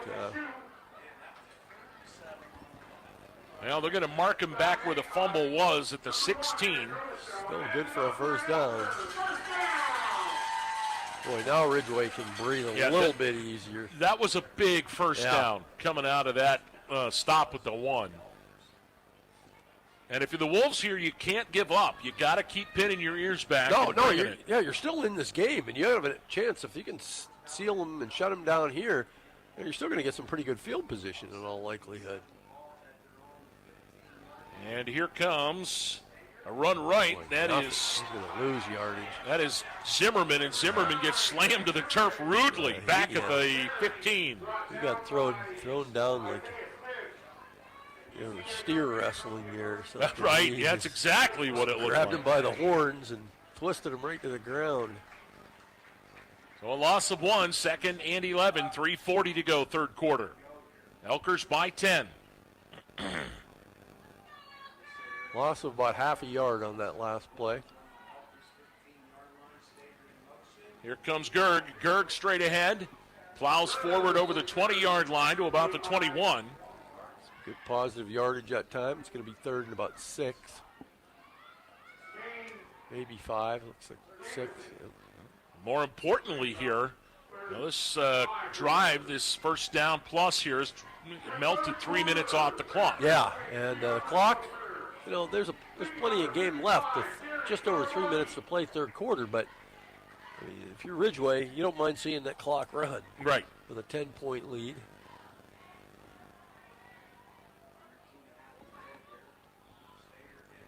They go Gerg straight ahead, and Gerg runs right in to the white jerseyed arms of Kane Jamerson. Well, you can only imagine what the halftime conversation was like in the locker room, but at some point somebody on the Kane coaching staff said, "Can any of you guys tackle number 33? Right. Is there somebody going to step up and try to tackle the kid?" And a couple of guys have stepped up so far, and they've had a pretty good third quarter. Well, Casilio to punt it away. The last one was blocked, and now we've got a penalty flag. Looks like procedure on the Elkers. Oh, boy. It's going to cost them 5. The snap the last time was what caused the block punt.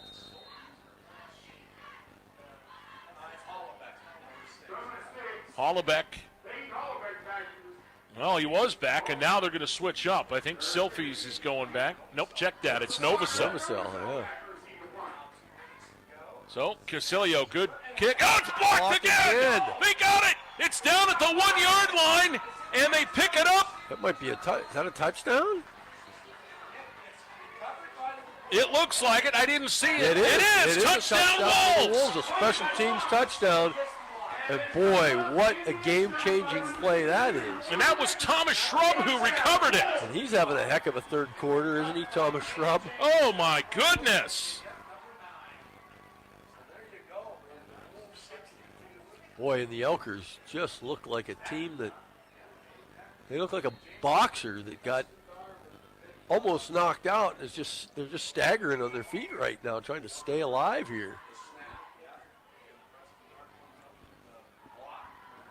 That was Preston Darr on the block. And now the extra point attempt here is up, and it is good. And my goodness sakes, do we have us a ball game? The blocked field goal and the touchdown recovery by Thomas Shrub in the end zone, plus the extra point by Tyson Boschert. It's now Ridgway 17, Kane 14. And you're listening to high school football action on the Hound, brought to you by St. Mary's Insurance. Grilling season is never over, and that means a trip to Bell's Meat and Poultry in Kane for the best cuts of beef, chicken, and pork that money can buy. Whether it's a big juicy burger, mouth-watering steak, delicious chops, sizzling sausage, or fresh chicken, it all tastes better from Bell's. Pick up some beef sticks, some special smoked cheese, spicy dip, a world-famous griller, ham or chicken salad, and more at Bell's Meat and Poultry in Kane. Open 7 days a week to serve you.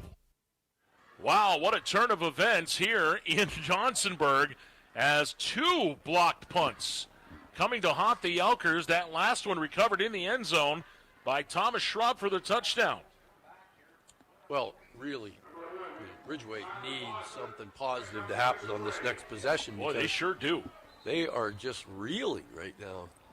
As Boschert will get set to kick it off. And now what do we got? We got a timeout called. And that is going to be timeout by Kane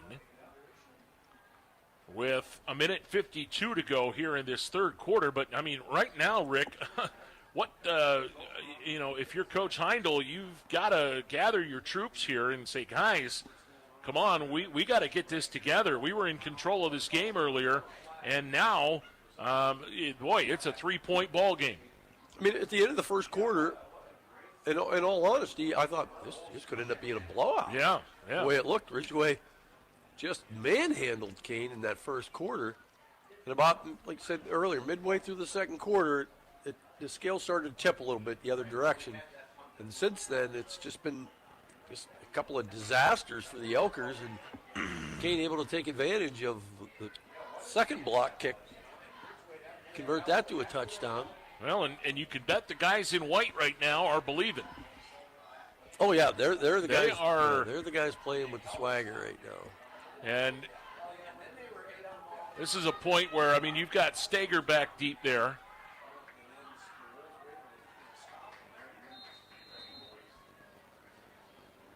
And I believe Zimmerman as well. Here's the kick. It'll be a short one. It's going to come down at about the 15-yard line. And on the return, Stager with it. That's Zimmerman. And that's Zimmerman. Yep, no, Zimmerman. Yeah, Zimmerman up over the 20 and gets hit and dropped at the 25-yard line. 25, not a bad return. Well, now, if you're the Elkers here, 1:43 to go, third quarter, and they lead it by 3 after being up 17-0 at halftime. And this is gut check time for the guys in maroon. Yeah, they need a solid drive here. If nothing else, just to kind of swing the field position a little bit. Boy, they would love to get a score here. They sure would. First down, they go Stager.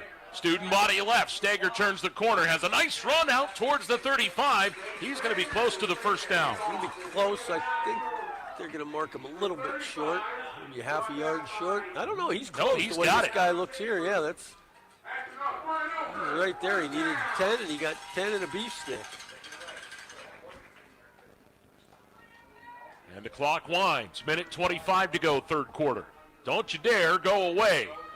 This one is promising to be quite the finish. First down and 10 at the 35-yard line for the Elkers. That's Stager in motion. They give him the ball again. Nate straight ahead. He's got room. And is hit. Did he hit the referee? Yeah, I think it looked like he ran into the umpire. Oh, boy. Jamerson and Dar on that tackle for Kane as the clock hits 50 seconds to go. But this is just what the doctor ordered for the Elkers, Rick. Well, this is kind of the game that we thought it might be, coming in. Absolutely. 17-14, late third quarter. Up until about half a quarter ago, it didn't look like it was going to be that way.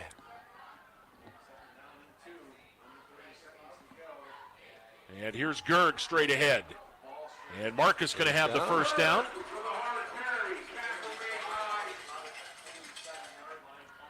Yeah, Ridgway has 47 responded here on this drive. And I would be shocked if the Elkers run another play here, down to 20 seconds to go. Well, they won't have to move far when they switch sides, right. Down to 10. Well, they're coming up to the line. Let's see if they get it off. It looks like they're going to try. 3 seconds left. Stager in motion. And they don't. The clock goes to the end of the third. We've played 3 here in Johnsonburg. Don't go away. Big fourth quarter coming up. High school football on the Hound brought to you by St. Mary's Insurance. Johnson's Tire Service on Route 6 in Clarendon has been your Goodyear tire dealer for over 40 years. If you're in the market for a new set of truck tires, Johnson's Tire Service is your area dealer for Goodyear, Michelin, and other brands. They offer alignment service for trucks, motorhomes, and trailers. Call 814-723-3950 or find them online at johnsonstire.com. Johnson's Tire Service thanks their customers for their positive reviews, earning a top-rated service center distinction by Carfax. You've heard it said before that financial security doesn't come easy. You have to plan for it, work for it, and manage your money wisely. In today's financial world, it sure helps to have a bank that helps with that process. At Hamlin Bank, they are the bank that takes care of its customers. Visit one of their locations in Smethport, Kane, Mount Jewett, Eldred, Bradford, Olean, New York, St. Mary's, and their newest branch in Sheffield. See them online at hamlinbank.com.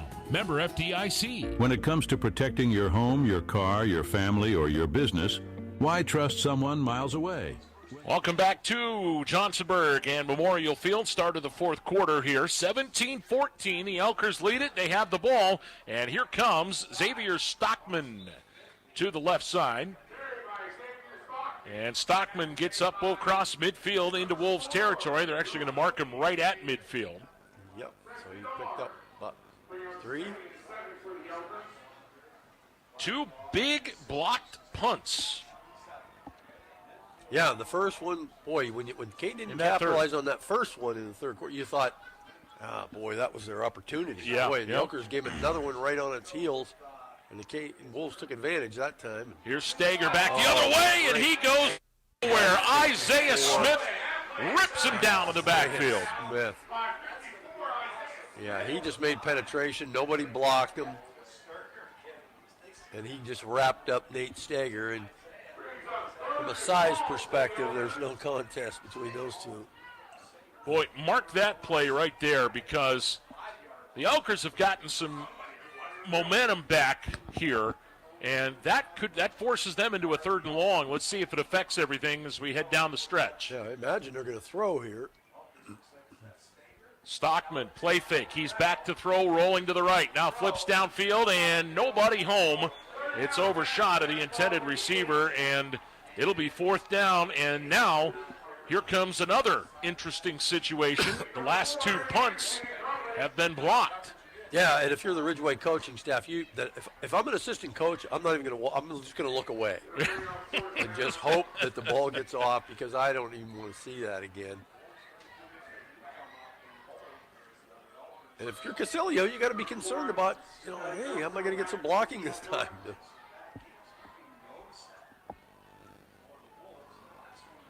Good snap. This one is away. And it's going to hit and roll inside the 20 and roll inside the 10 and roll down to the 5-yard line. They're going to mark it out at about the 6, it looks like. Boy, did they need that. Down at the 5-yard line. Oh, boy. That ball was kind of a low-line drive kick. It hit the ground and just spun forward all the way down to the 5-yard line. 10:32 to go in the game, and Kane starts 1st and 10 at their own 5-yard line. Port Allegheny 19, Central Clarion 14, and 28-28 Karn City DuBois in the fourth quarter. St. Mary's has rallied to take the lead now over Brookville. Here comes Novosel to the left. He breaks 3, got some room, and close to the first down. Got maybe 7.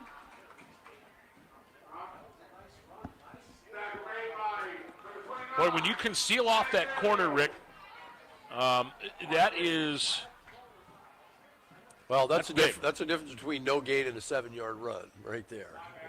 He got 6. It'll be 2nd down in about 4. Well, wait a minute. Yeah, what do we got? They're showing first down. They have moved the stick. I'm not sure what the heck. Oh, is there a penalty on the play? I didn't see a flag anywhere, but they're moving the ball back. So that had to be a penalty against the Wolves. 5 yards. I didn't see what the call was. Now back to the 2-yard line, I guess. That hurts the Wolves. So call it. 1st and 12. There's a handoff. Anderson, he breaks free. Look out. First down and more. One man to beat. There he goes. Down the sideline. 40, 30, 20, 10. Touchdown, Kane. Wow. What a play. Boy, after a penalty. Boy, he just ran away from everybody once he got free down that sideline. What a Spitzer scoring play, brought to you by the Spitzer Auto World on the $1 Million Highway, St. Mary's. Evan Anderson, 97 yards. Boy, put that on your short list for plays of the game. That boy's got some speed on him, and he showed it right there. Oh, my goodness. Boschert on for the extra point attempt out of the hold of Novosel. Good snap, good hold, kick on the way, and he drilled it. Good. And now the Kane Wolves pull in front, 21-17 with 9:47 to go in the game. High school football on the Hound, brought to you by St. Mary's Insurance. Hey, this is Randy with the new Lindbergh Furniture Sleep Center. Our biggest sale yet is going on now through Labor Day. How big, you ask? Save up to $1,000 off brands like Serta, Sealy, Restonic, Simmons, and more. Cooling mattress? Yep, we got them. Hybrids? Of course. Double-sided flippable models? Over 20 on display. If you haven't experienced Western Pennsylvania's largest mattress store, you're in for a treat. We've got over 100 models on display. During the Labor Day sale, choose from extra firm to super soft, something for every budget. For a limited time, get a free adjustable base with any Tempur-Pedic or Beautyrest Black mattress, plus free delivery, plus free setup, plus we'll haul out your old mattress. And why not? Hey, how about a free set of pillows? And of course, you can buy it today, get it today.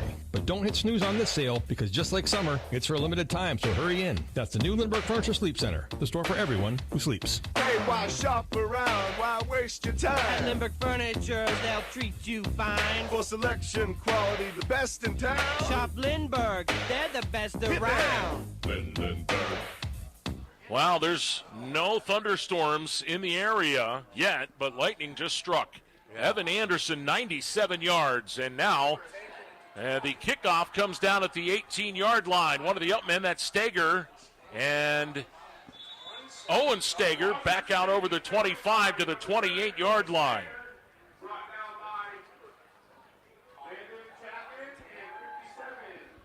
Well, it's been a while since I've seen a game like this where it looks like two different games. Yes. Because Kane just is dominating the game here now. And it has been all Kane. And now Evan Anderson on the night. After that slow start, he only had 13 yards at halftime. I can't remember. 136 yards on 13 carries for 2 touchdowns. Including that big 97-yard touchdown. First down, here is a direct snap straight ahead for Gerd. Gerd plowing up towards the 35, and that'll be a nice little jaunt on first down of about 7 yards. Well, somebody for Ridgway is going to have to be the guy to say, all right, that's enough.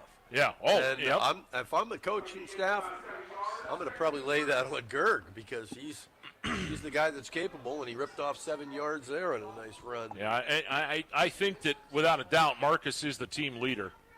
Between Marcus and I got to think Bo Vigilone's up there as well. Yeah. Bo's been playing well here for a few seasons now.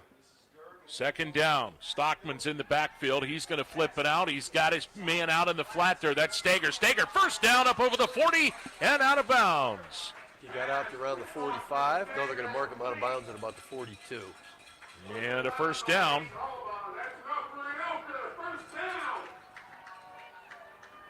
What a game. Elkers with 17 points through the first part of that second quarter. And it looked for all intents and purposes like the Wolves were done. And then Ridgway was making it look easy. They were making it look easy. And the Wolves kept believing, kept fighting. 2 blocked punts. And then the big touchdown run by Anderson. Here's a run left by Allegretto, and Allegretto going to be drugged down from behind by Hollabeck, but not before. He gets about 5. Good block by Nate Stager out in front of that to give him a little extra yardage. 47-yard line, gain of 5. It'll be second down. 8:35 and a moving clock here in the fourth quarter. Kane 21, Ridgway 17. Second down, call it 5 at the 47-yard line.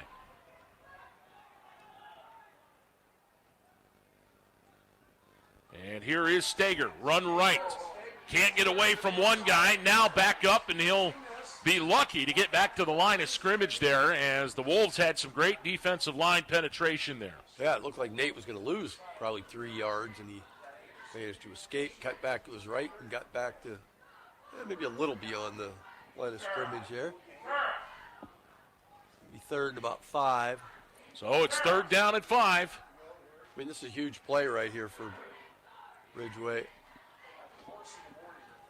Down to 7:40 to go.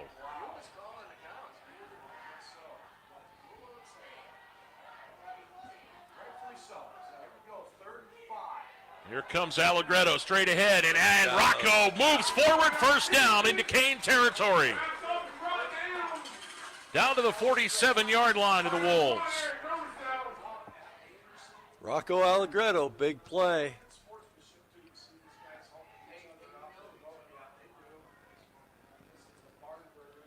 First down, Ridgway. That is their 15th first down of the night. Well, they haven't moved this chain. Yeah, there they go. They're moving it down. They moved the yard marker, but the down marker, but not the chain. How about this, Rick? The Elkers with a 1-yard advantage in total yardage tonight. Boy, they were dominating early. They were. Here is now run left. Stager gets a corner. Nate turns it up, and he's out of bounds inside the 40-yard line. They're going to mark him. See where they mark it. Yeah, they're going to mark it back at about the 40. No, hold on. There's penalty flag on the play. Penalty flag. Okay. Hold that thought. So, critical penalty. Well, and that'll be a hold. They're going to mark it from the original line of scrimmage. And those are the ones that shoot you down to the 43-yard line of the Elkers, or back, I should say, to the 43. It'll be first and 20. 7:16 to go in the game. Elkers down to the Wolves, 21-17.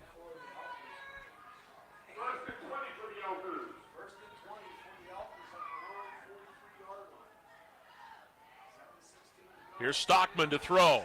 Xavier rolls right, flips it out, got his man. That's Allegretto. He's up at midfield and then strung to the ground to the Kane 48. About the original line of scrimmage.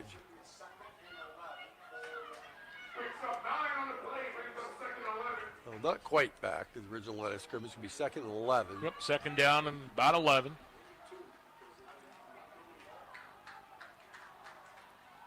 .6:45 to play.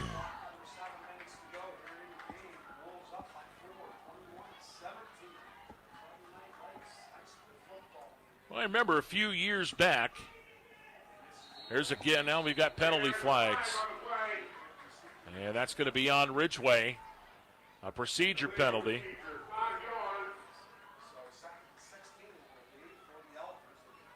Well, the Elkers don't have a whole lot of time to mess around. No. That's going to move him back to the 46-yard line.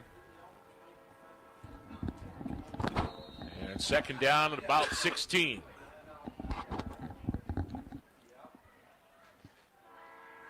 Clock moving, 6:23 to go in the game. Elkers trying to win on homecoming night in Johnsonburg. After being up 17-0, they're now down by 4. Play fake, now another flag. Another procedure penalty. Boy, and Ridgway is wondering where the team they put out on the field in the first quarter went.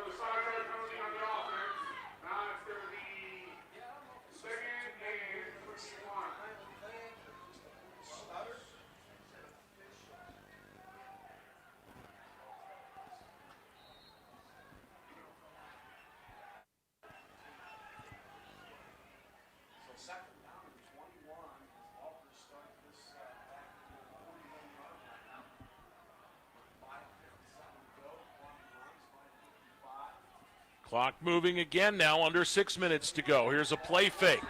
Back to throw, Stager flips it downfield, and it is incomplete. Intended for Brandon Stager, but broken up back there. It's almost picked up by Novacell. Yeah. Is that Novacell? Novacell. No. Yep, number 1.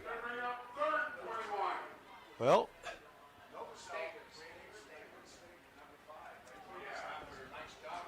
So 3rd and long.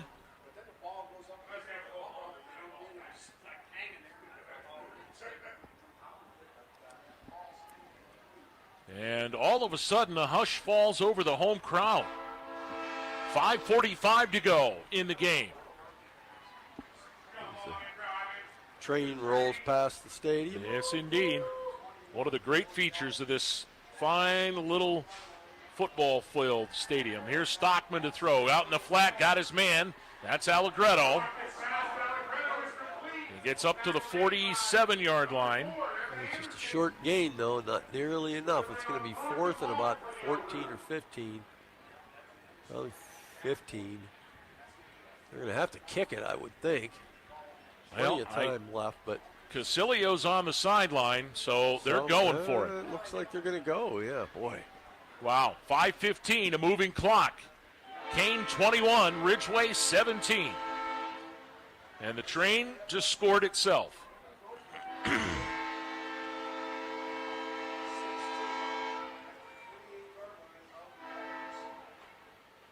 Stager, play fake. Nate back to throw. Has time, now steps up, flips downfield, and it is incomplete. Knocked away, and the Wolves have turned the Elkers away. Big play that time on 4th and long. Threw it into double coverage. Kane was right there, broke it up. So now the Wolves take over at the Ridgway 47-yard line, 1st down and 10. And this is crunch time for the Elker defense. They've got to force a 3 and out here.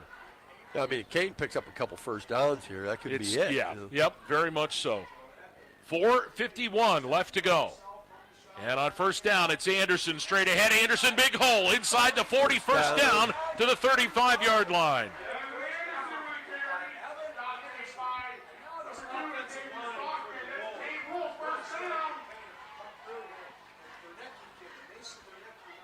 And right now, that Evan Anderson is running downhill, Rick. Yeah. He's just running downhill. As little as he was able to get in the first half, boy, he's been something else here in the second.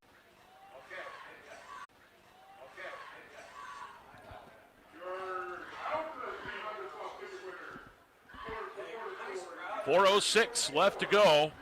And, dare I say, Rick, this is perhaps a situation where you got to start stripping the ball. You got to start trying to rip that ball loose from people. Well, you certainly can't afford to give up another first down here on this drive. I mean, you'll be well under 4 minutes when you get the ball back, the way things are going. And this is a territory, too. I mean, let's be honest. This is 4-down territory for Kane. Yeah, why not? You would think, you're deep in Ridgway territory at the 33. I mean, a lot of things can go wrong if you try to punt it, so why would you even bother? Novosel in the backfield with Anderson. They'll go from the shotgun from the 33-yard line of the Elkers, and they give it to Evan Anderson, and he gets met. Vigilone the first there, and he dropped. Timeout, Elkers. There was some kid named Gerg there, too, on that stop. Vigilone slowed him up. Timeout, Elkers, with 4:01 to go.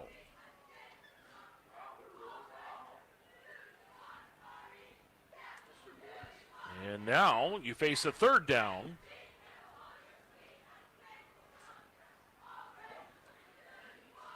And about 8 here. I'm interested. If they don't get this, I'm interested to see what Coach Bodemer elects to do. I think even if they don't get anything here, I think he's still going to go for it. That's what I would do, but I'm the armchair quarterback up here calling the game from the booth. They're at the 33.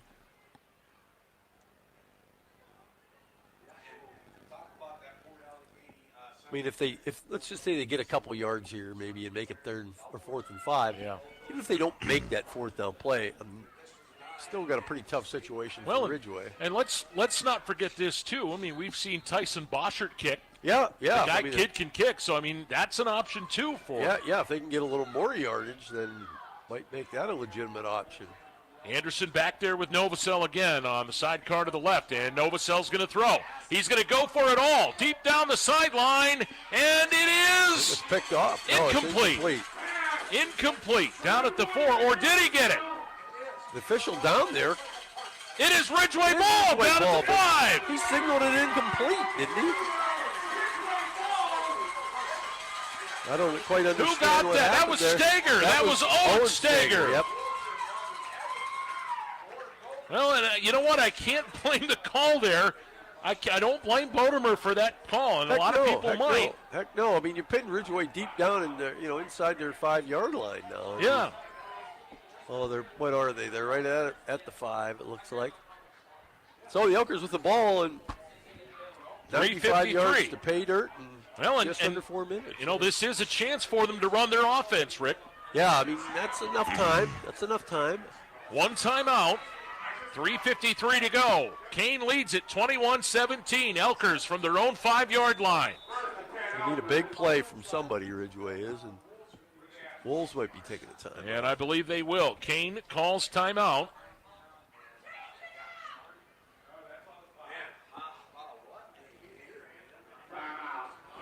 Oops.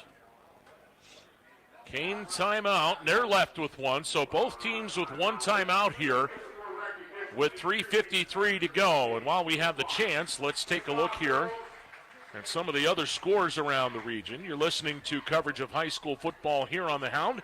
WDDH St. Mary's. J.J. Michaels, Rick Porter, just past 9 o'clock. 21-17 here. Port Allegheny 27. Central Clarion 14. That's in the third last check. Brockway 28. Red Bank 6. And that game was last checked in the third. St. Mary's 18. Brookville 14 in the fourth quarter. Karnes City, wow, this was a halftime score. Karnes City led DuBois 35-28 at the half. Montauk all over Bucktail 22-0. Cameron County 24, Smethport 14. So here we go. Elkers first down from their 5-yard line after the timeout.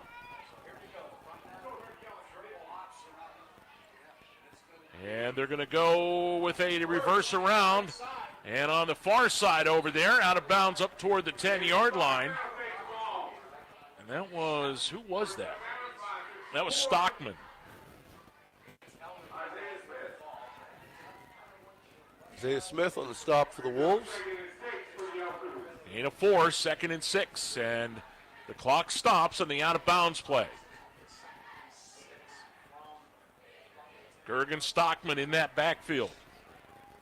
Stockman takes it. He's back to throw. Under pressure. Now steps up. Out away from pressure. He's going to run it. He's got the first down. It looks like he's got the first down. See where they mark it. He looked like he had enough. Yeah, he's got it. And a first down to the 16. So the Elkers now not wasting time. 3:30 to go. Back to throw Stockman. Under some pressure, and he gets away from it and is squirmed back up to the 15-yard line. Now they're going to mark him at the 14-yard line. Lost a yard or two.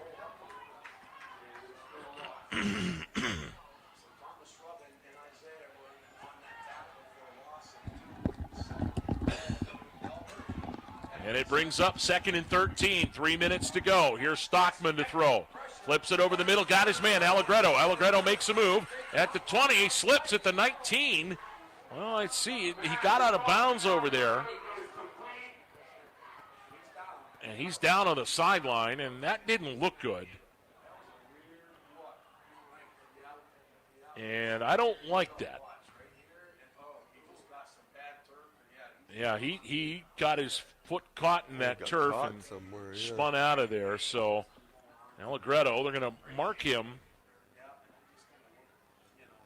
Where are they going to mark him? I don't know.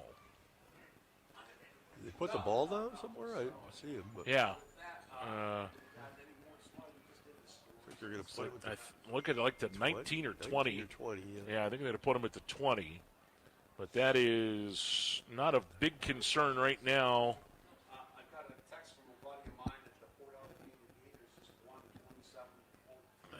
30 to their 20-yard line. So they're over there with Allegretto, and we'll see what they come up with here. But I guess that's a final from down in Clarion. Port Allegheny wins the Battles of the Mighty. Well, if there's any doubt about how good Port Allegheny might be, you take a bus ride all the way down there, play a bigger school, a school with a pretty good reputation. It was a team that was in the state championship last year, and go down there and take it to them on their field. Well, the Gators are for real.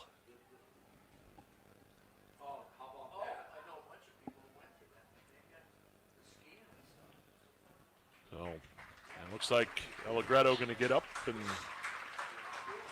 come off, and we certainly hope everything's all right. It didn't look good, but we're not doctors, so we don't know.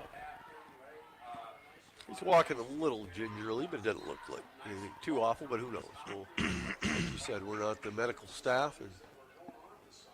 Well, the official is signaling there that they're going to wind the clock as soon as they're ready. Ball is right at the 20-yard line. Yep, it's going to be 3rd down at 6. 2:54 to go in the game. Kane 21, Ridgway 17.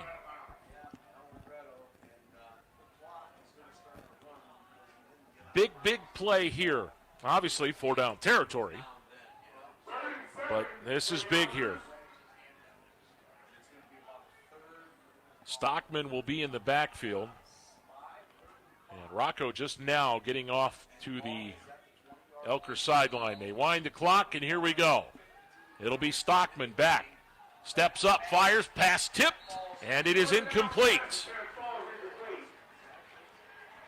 And now it comes to one play. Yeah, I mean, this is the ball game right here. Yeah, I mean, Elkers can only stop it one more time.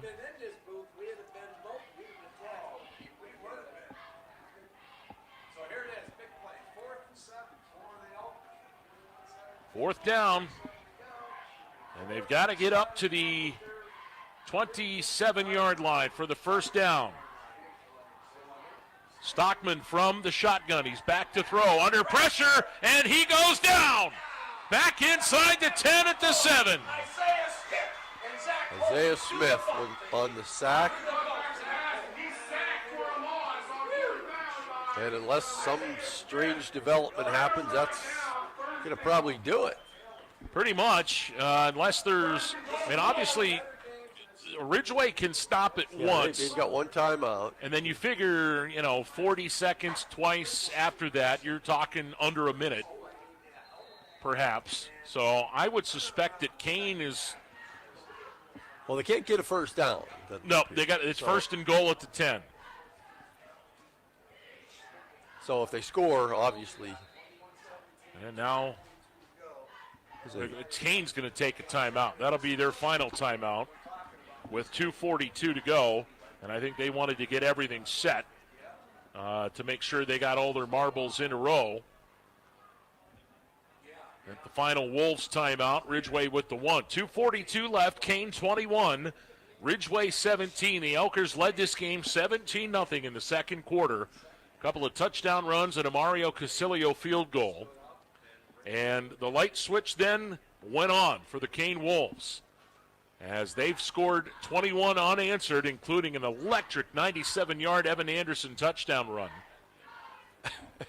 I'm laughing because there's a through the window there's a spider out there. Oh yeah, and he's been appearing on the screen here lately. Yeah. Look at that. Look at that. There he is in the bottom corner of that. I'm sure people on Facebook are going, what the heck is that thing doing? Well, some of the faithful here look to be heading towards the exits. Boy, what a disappointing. Yeah, you have to be. That's a tough one to swallow, but on the same token, boy, look out, District 9 for the Kane Wolves. They are for real. And they are exciting to watch. Novacell going to hand it to Anderson. Evan straight ahead. Evan Anderson inside the 5 and down at the 4. And the Elkers going to let the clock run here. They won't call the timeout. 2:24, and it winds. Second down and goal at the 4-yard line.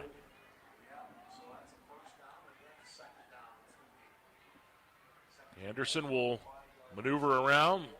They're going to milk all this play clock they can as we near 2 minutes to go. And the Spider is insisting on being the star of the broadcast. Look at that. Look at that. Not really a lot I can do about it. Well,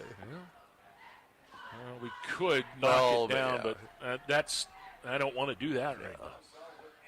Play clock down to 3 as the officials moves the arm. Here's a dive straight ahead. That's Anderson. They'll check it, Novacell. And Novacell gets stopped at the 6. Timeout, and that is the final one for the Elkers.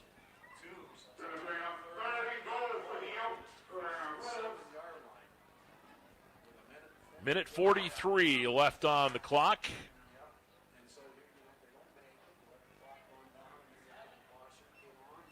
And everybody all out of timeouts now. Boy, if the Wolves can hang on to this thing, what a boost that's going to be. Well, and it gets no easier for them next week. They're going to have Keystone at home. Keystone, and then the following week, do they have? They have Union A. No, Otto Eldred. Otto Eldred, yep. Yeah. And then they go back to Smethport the week after that because we have them the next 3 weeks. That Smethport game is on Saturday. We got to name that Spider. Yeah, I mean, seriously. There's probably more information about him on his website. You think? Sorry. You didn't. Sorry, I had to. You didn't. I had to. Oh, well, final is in. The St. Mary's Flying Dutchmen pick up their first win of the year, 24-14 over the Brookville Raiders. Here's Anderson. Oh, Anderson makes moves. He dives forward down to the 1. Wow, what a play. That kid just rolled around, stayed balanced, and dove to the one, and now we've got the clock stopped. We've got an official timeout. Not sure what that's about. One of the Kane. Oh, one of the Kane kids. Somebody ran in from the sideline of one of the Kane coaches. So we'll tend to him. There's a minute 27 left. And we called it. At the beginning, we said 7 points. And here we are. Ridgway ran out to an early 17-0 lead. Oh, now. And boy, the Wolves have been resilient and dominant since then. Okay, yeah. That was Talon Schaefer, who's the injured Wolf. And he's going to get off the field because they want to wind this clock.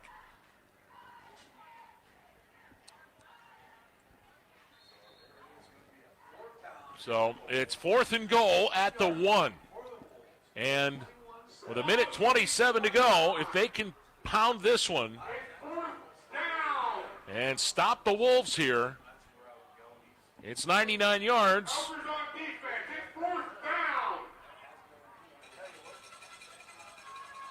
They wind the clock. And they don't have to run a play until there's under a minute left.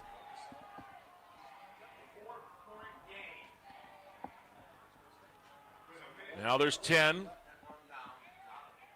1, 3, 2, 1, and now what? They're going to take the penalty. They're going to take the penalty here?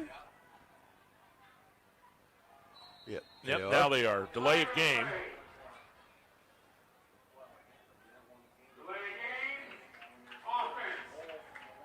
Let them move the ball back 5 yards. I don't know about that. Well, I mean, you're at the 1. I'm thinking I'm giving the ball to Evan Anderson. If he scores, the game's over. That's what I thought.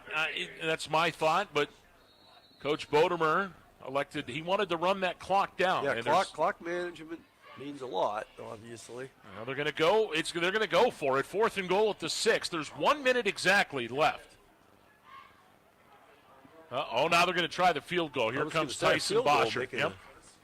7-point game.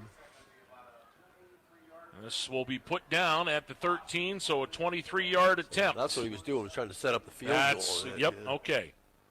So there's the snap. Good hold, and the kick on the way. And it is good. 56 seconds remaining. And now Kane leads it 24-17. Well, obviously it smells like desperation for Ridgway from here. But here's the thing, and I'll bring this up. I'll say that. That's not the worst thing in the world right there. No. I mean, Ridgway still got the ball. I was actually thinking, if they score here, do they go for 2 to try to win it? Yeah, Yeah. And see, that further makes that call on 4th down and goal there look a little weirder if something happens here in the last minute. Because you could have tried to pound that in the end zone, and if you didn't get it, they have the ball at the 1 yard line. Yeah, if they're at the 4 or 5, then I'm okay. But they were down at the 1 yard line. Oh, the Spider, that's Bob Perana. He said. Okay, if we had to name the Spider, I'm calling him Peter Parker. Peter Parker. There you go. As opposed to Peter Piper? Peter Piper. So Boschert will kick it away. Stager back deep, along with Zimmerman. And they will stand at about the 5 yard line. So here we go. This is a big moment. The little dribbler kick is going to come up to Nate Stager. Or check that. That's Aleo at the 35. Get it back up to the 41 yard line. 41 yard line? My buddy Hoover just had a suggestion. Oh, yeah? Snyder the Spider. Snyder the Spider. Snyder the Spider. Okay.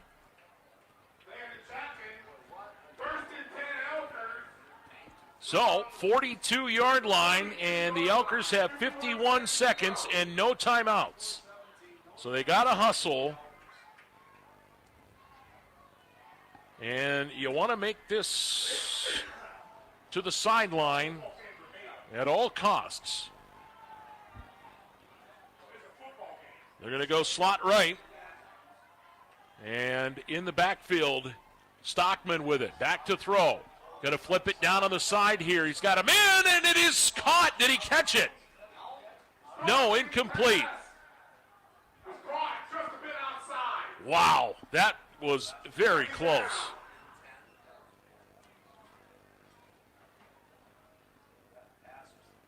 That was intended over there for Stager, I think, and it is second down, 44 seconds to go.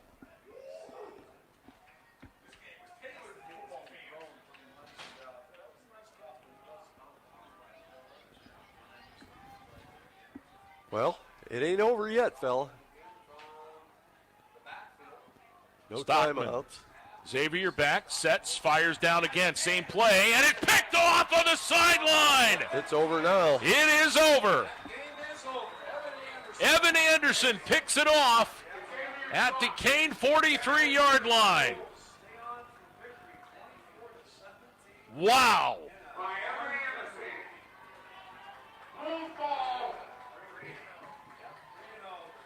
Well, it's kneel down time now. Yepers, and they only got to do it once. Yep. 39.1 seconds to play. Wow. What an impressive performance by this Kane Wolves team. Down and out at 17-0. They rally back 24 unanswered points and down the Ridgway Elkers here tonight. Boy, I just didn't see this coming. My goodness sakes. Novosel takes a knee back to the 42-yard line there, and that is going to do it.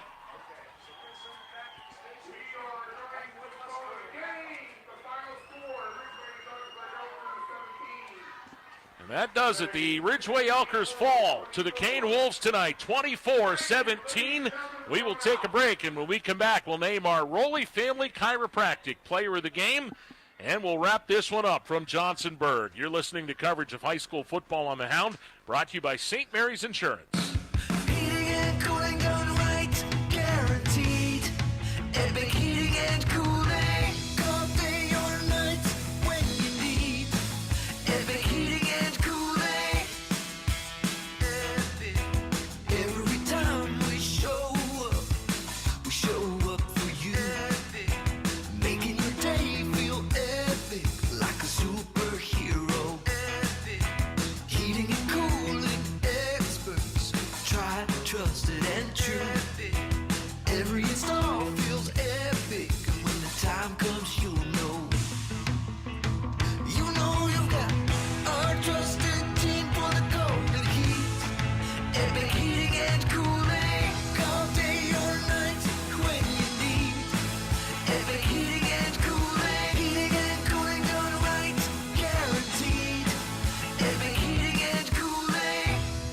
Feeling worn out, tired, or just need a boost? Stop in for a vitamin infusion from the Beauty Within Med Spa with locations at Dream Float in St. Mary's and Fernan Family Practice in Ridgway. We offer several different vitamin infusions depending on your needs or symptoms. Hi, this is Dr. Katie Fernan. Did you know that vitamins are best absorbed through IVs? This treatment will replenish nutrients and give your body a needed boost. For more information or to schedule an appointment, call the office or schedule online at beautywithinmd.com. School is back in session. Is your child ready to see success? At Cartez Family Vision in Bradford, Dr. Kevin Cartez is making back-to-school eye checkups easy. For over 25 years, Dr. Cartez has been helping kids see their best. Cartez Family Vision, 23 Kennedy Street inside the historic Old City Hall, or book online at cartezfamilyvision.com or call 814-989-2010 today. Cartez Family Vision, where great vision is just a visit away.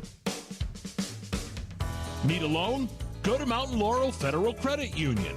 I'll bet you've heard that a few hundred times, but have you actually investigated it? They have a loan for your life. Whether it's an auto loan for a new or used vehicle, a loan for your college student, a home loan, a loan to get a boat, RV, ATV, or snowmobile, or a loan to take that long overdue vacation you need.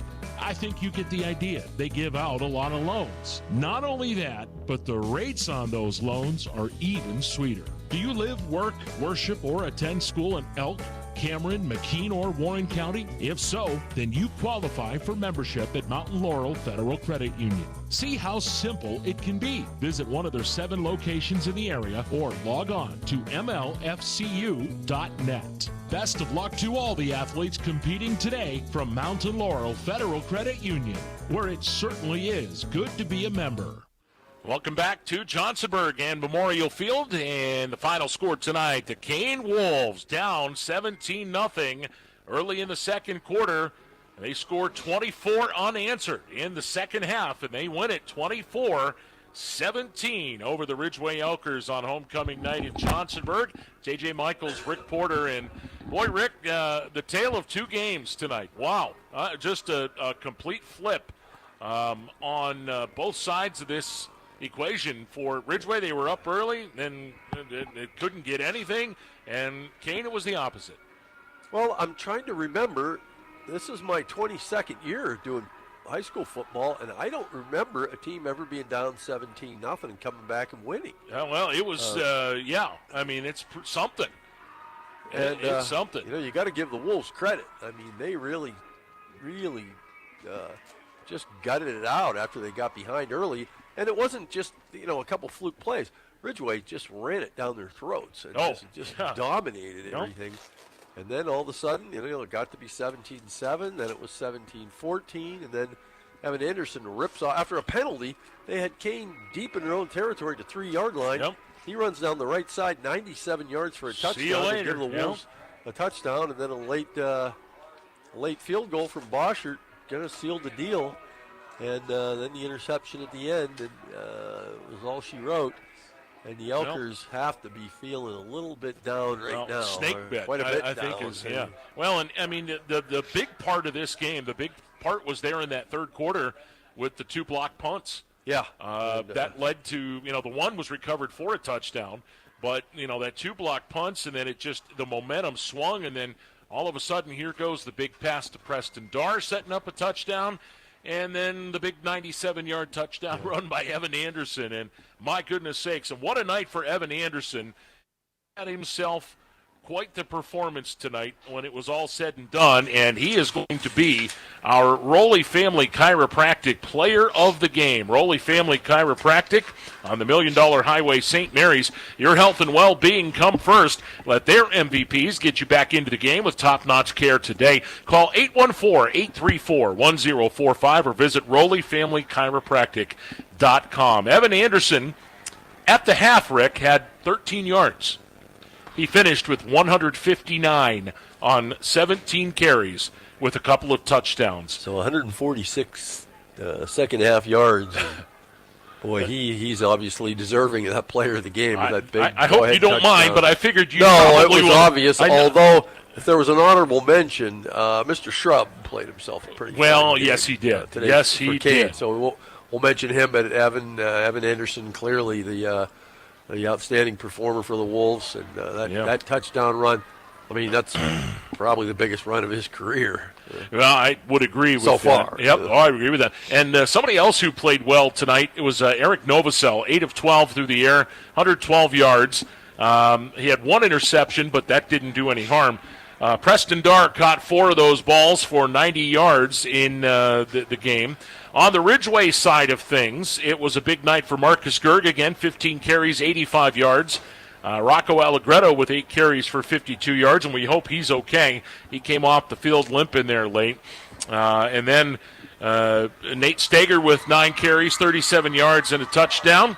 It was a great effort for them, but the story of it, Rick, you're up 17-0, and you let the Wolves back in it, and it ended up burning you. Yeah, and it was special teams that did it for the Wolves with those 2 block punts to get them right back in this game before the big run from Anderson. And boy, Kane just didn't quit. I mean, that's a cliche, but they just came out and just kept knocking heads and kept playing hard. And I can tell you right now, Kane believes they can beat anybody right now. Yeah, I'll tell you that straight up. They believe they can beat anybody.